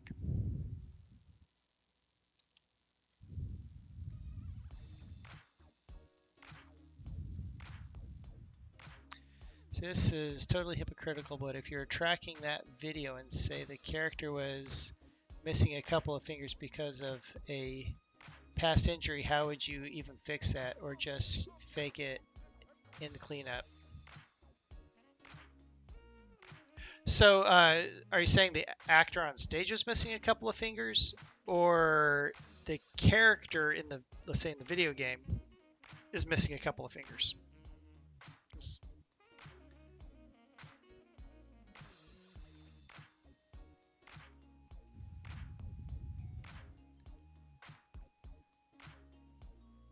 And it would probably be determined by the fingers that are missing, right? So the character in game. So yeah, okay, let's say the character had a bad accident and is missing these two fingers right here, right? And we know this going into the shoot. When we mark our hand, we can actually marker this finger and this finger on our actor. I mean, you probably have to be careful about these markers swapping back and forth, for example. But then you have these three that you're dealing with. And then when you go into retargeting, you're ignoring these two fingers right here, and you're only concentrating on these two, for example. Or it could be these two, or it could be however the character has lost their fingers. Maybe they lost their index finger, got cut off or something. So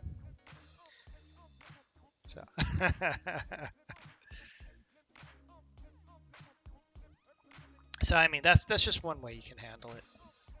So, but actually it's kind of nice because then you're like totally motion capturing the whole hand at that point, not having to worry about all that interpolation. So this, and then this, and then, man, this, Then he's getting ready to see something, so let's set the key right there, go forward a frame, wrap around to here. This is kind of our line of action because we started on this side. That's if I want to get all three. I could be like, just right up on this guy right here. Kind of a close-up. There he goes.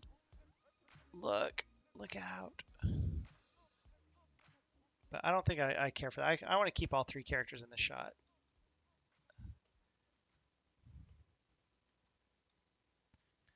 Set that key there. He's like, look out.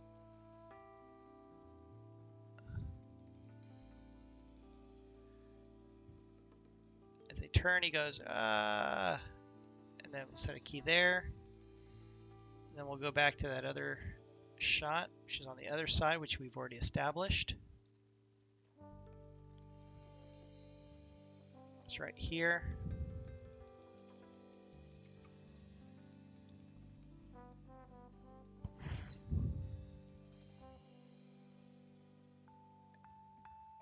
Set a key, go forward a frame. Whoa, not backwards. Go forward a frame.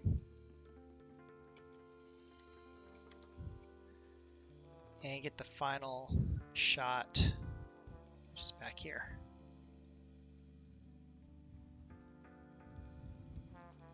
So not the greatest camera angles, but you know, just quick and dirty camera angles. What's going on? Yeah, what's going on? Yeah. Oh, why is that down like that? Let me go fix my curves.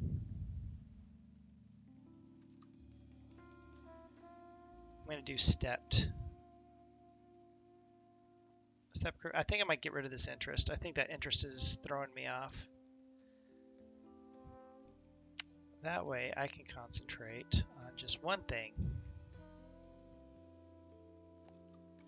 Not that axis.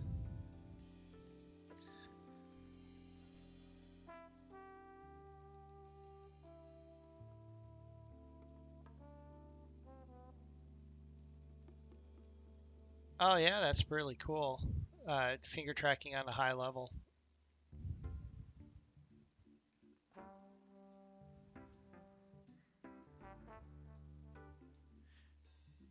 Yeah, that'd be cool to be able to mocap like somebody with a prosthetic. We had an animator who had a was missing a leg, and he was like, "Man, just tie a rope to my leg and yank it out. We'll put me in the suit and we'll yank the leg out from underneath me."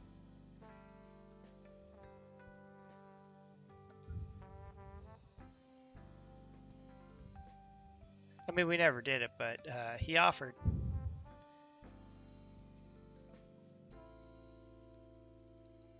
There we go. I think that's better.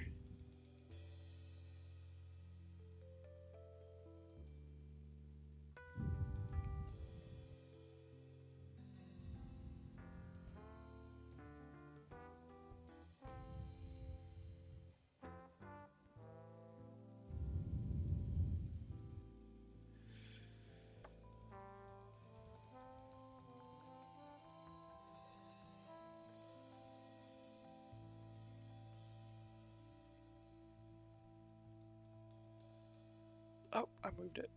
Moved the camera. All right, so now that we've kind of established, let's say this is what they wanted for our camera angles.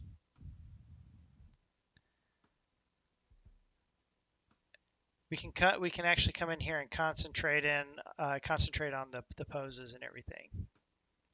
If this was an in-game where you could walk all the way around these characters, you would be doing like what I was doing before, where I'd be in a producer perspective mode, where I can like wrap around and look at these characters from any angle.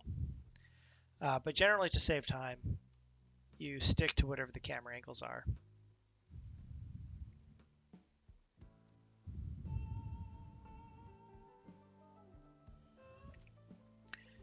You know, the whole missing limb thing actually kind of brings up a really good tutorial that we could put together. I have to see if I have some assets for this.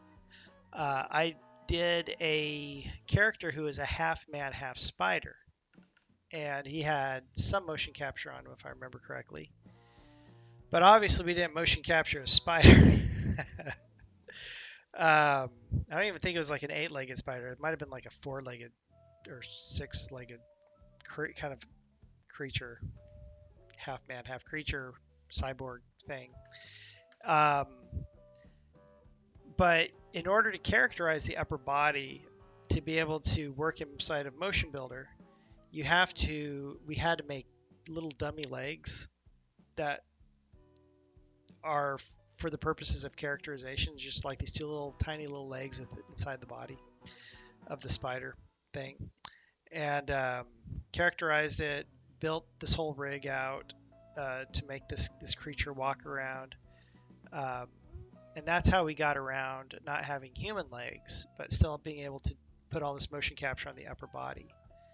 But yeah, I've done that a lot in the past, where we've had a creature that isn't human, but we need to put motion capture on it. And how are we able to get it on there? There's a number of ways. There's different tools. But if you want to go the Motionbuilder route and you want to use the Motionbuilder's characterization, you kind of have to build out the dummy parts in order. I call them dummy parts because they're not used other than being characterized in order to be able to do this. And then, yeah. But yeah, I'll have to. That might be a good tutorial. Huh? I have to write down these notes.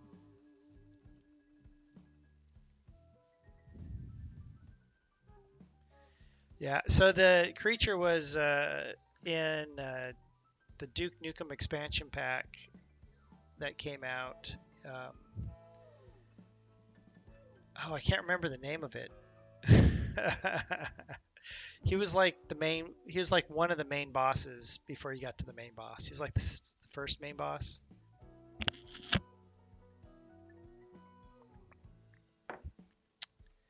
Yeah, I'm here to animate and chew bubblegum. I'm all out of bubblegum.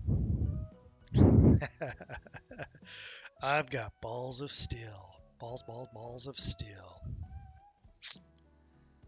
Which was a game, by the way, pinball game called Balls of Steel that um, app is it not Aperture?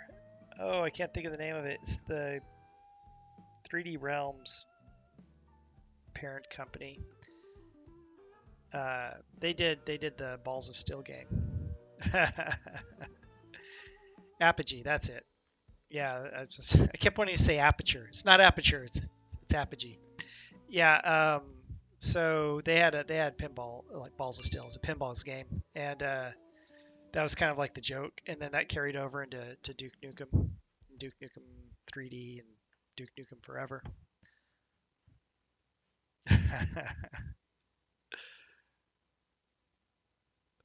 Yes.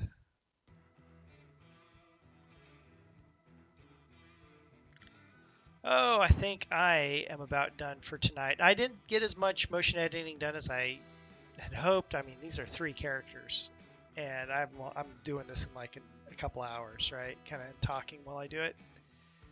But I think you guys have a pretty good idea. Does anybody want like a recap of what happened tonight? Save this file out for later. A recap. All right. So do a quick recap. So if you remember from last week's tutorial, we did that. We talked about setting up a weapon rig, and I was showing the motion capture on a character. And what I did was I took this one actor. We had one actor on stage, and he played these 3 parts where he was talking to a line of dialogue, or he was pantomiming to a line of dialogue. And he did all three parts of this this animation. So there's the welder dude doing the welding. Throws it down. I'm just gonna like speed through some of these real fast. And then he did a the supervisor, and then he did the foreman guy coming up. So he did all 3 of these parts. So what I did was I retargeted these. I made sure that this was usable data so you could start motion capturing. I plotted everything down to the skeleton. Saved this as my master solve file. I then opened up my character, which I showed last week as well.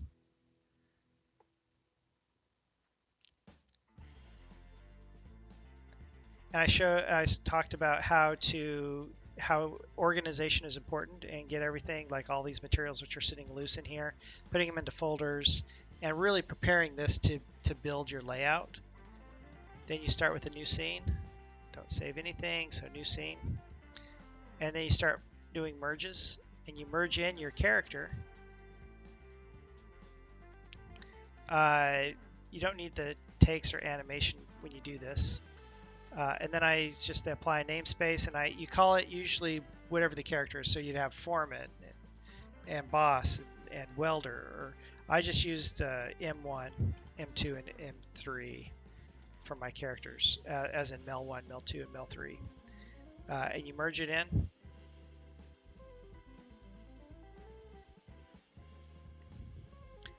And then let me move him out of the way. His weapon state, because it's being controlled by the control rig. There you go. And then you just go down the list, merge in the next character, or you merge him in again. But you want to make sure that he's got a namespace M2.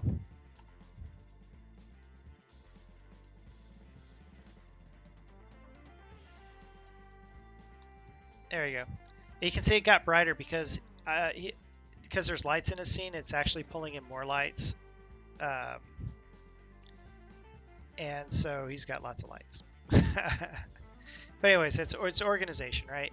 And you keep doing this. You keep pulling in all the characters that you need as you build the layout, and then you can switch out the loadouts or the outfits on the characters or whoever the character is to kind of match the part that they're playing. When you're done, you save that out as your layout, whatever you call your layout. So let me go back to my layout now.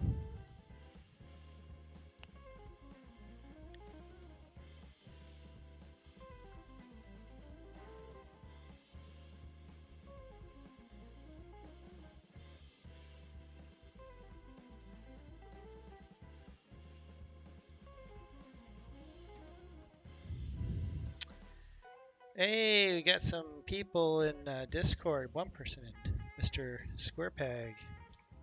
I haven't really used Discord. This is my first time dealing with it, really.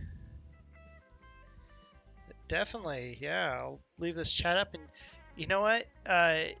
If you guys have ideas, just in big bold letters put idea colon and then whatever your idea is of what kind of stuff you'd like to see, and I'll go back to that and check it out. Oh yeah, definitely ask as many questions as you can. If I can answer them, I will. The whole point of this uh,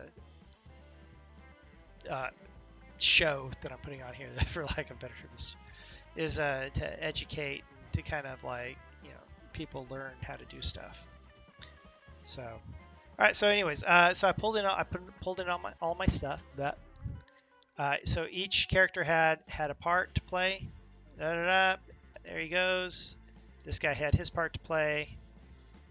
And then, of course, I was actually working in this layer the whole night, so everybody's working. But I put everybody into story. I shifted around the animations to make them line up. Discovered that the guy pointing was kind of like the one I wanted to key everybody off of, because he points, indicating something's going to happen. So that was kind of like my cue of where to line everything up with. And then, I pulled in motion capture, by the way. So if I unhide the motion capture, which, can I unhide the motion capture? I think I can. Let me unhide this. I have a big guy right here because I just unhid everything. So that was the motion capture I pulled in from that other scene. Hide that again, and then as good measure, because I wanted him to go flying back like that, I pulled in, if you remember from one of my very first tutorial, my second tutorial actually, this guy. Remember this guy from Duke, the CDF soldier? I worked on this explosion where it threw him back. Let me go to that explosion so you can see him throw him back. So there he goes. Shoom, blows him back. It falls down. And I retargeted this character onto that. I blended it together, and I made it a much longer sequence so that he actually gets knocked down. Kind of an overacted performance, but that's where I got that piece of data from. And then I just started. Then you saw my process of kind of going through and starting to clean up the data. So, anyways, that's that. So yes.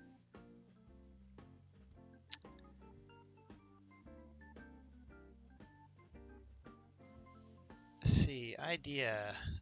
Say your root node is further up in the body. Say where mid-spine node is a Motionbuilder on the right. You need to change.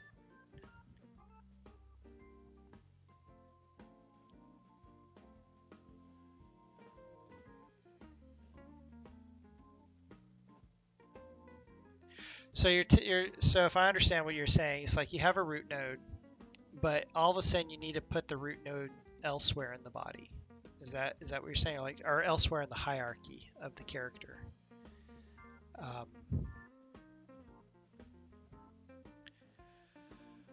Oh, that's a challenge.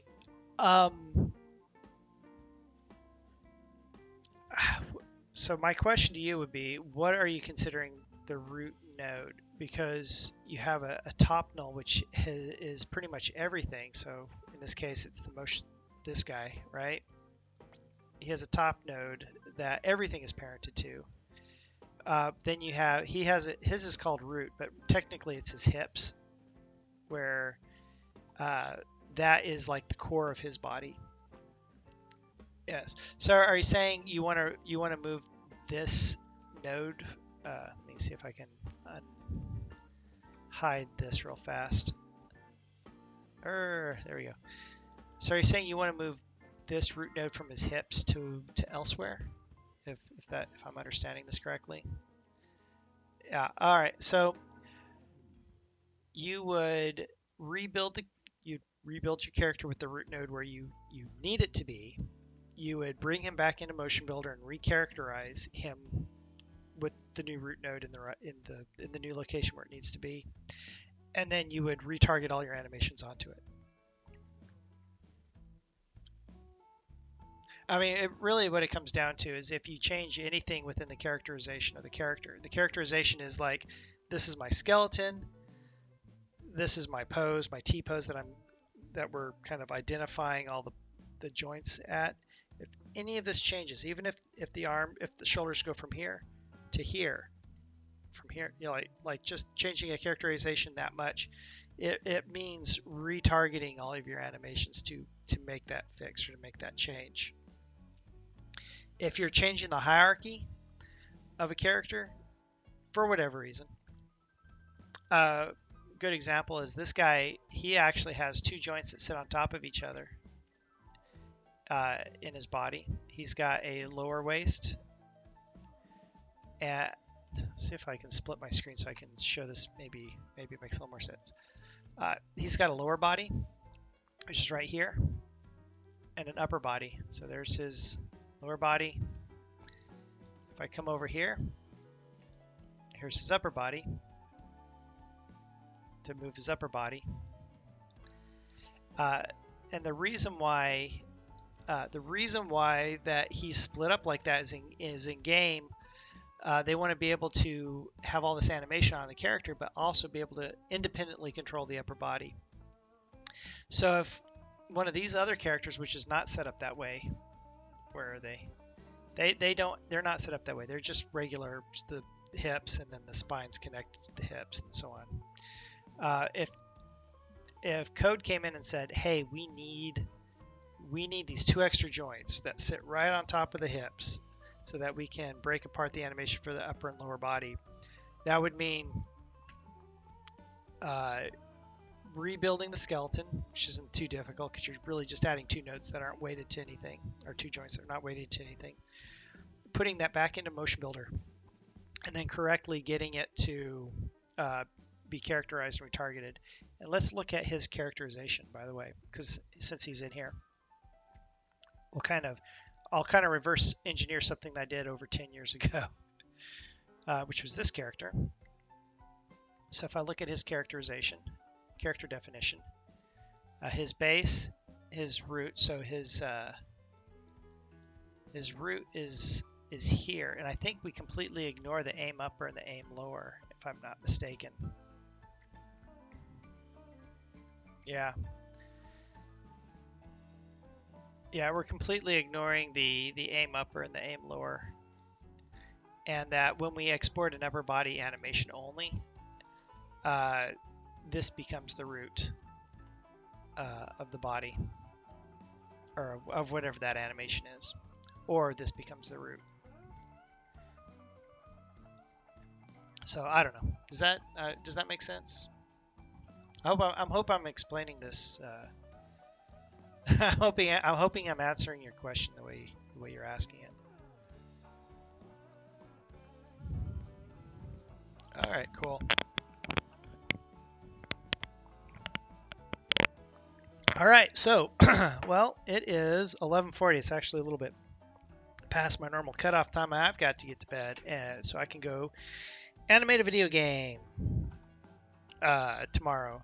But I really appreciate everybody, sticking around, hanging in there, and coming and saying hi and talking. And I love answering questions.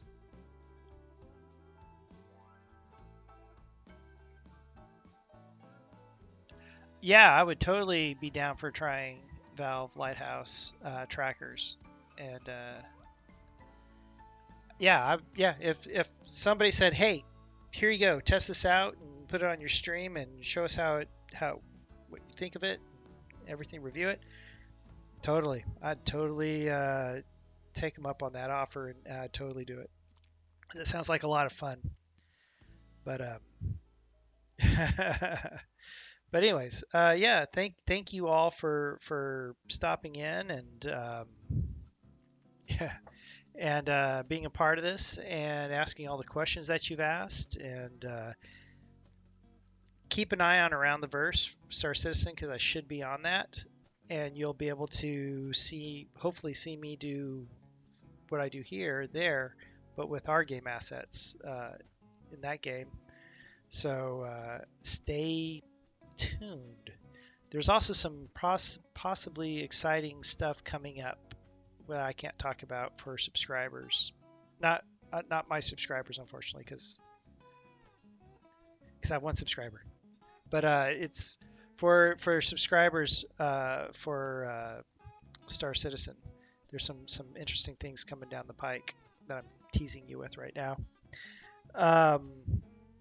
We're just waiting for approval from the upper management.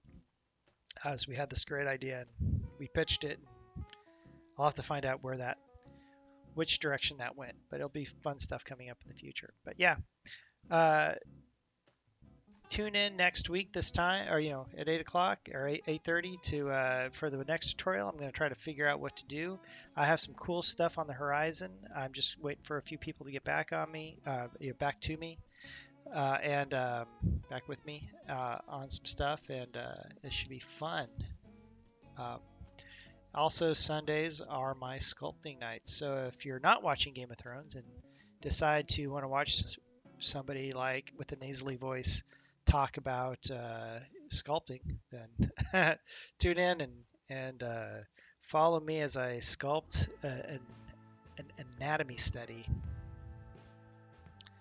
Yes, and thank you. It means a lot to me too that you all are coming in and that people are interested in learning all this fun stuff.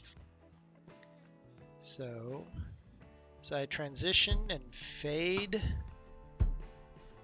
Oh, hold on, I got double music going on, don't I? Let's kill that. So I fade to Brewhouse Art Studio. I will catch you all next time. You all have a great night.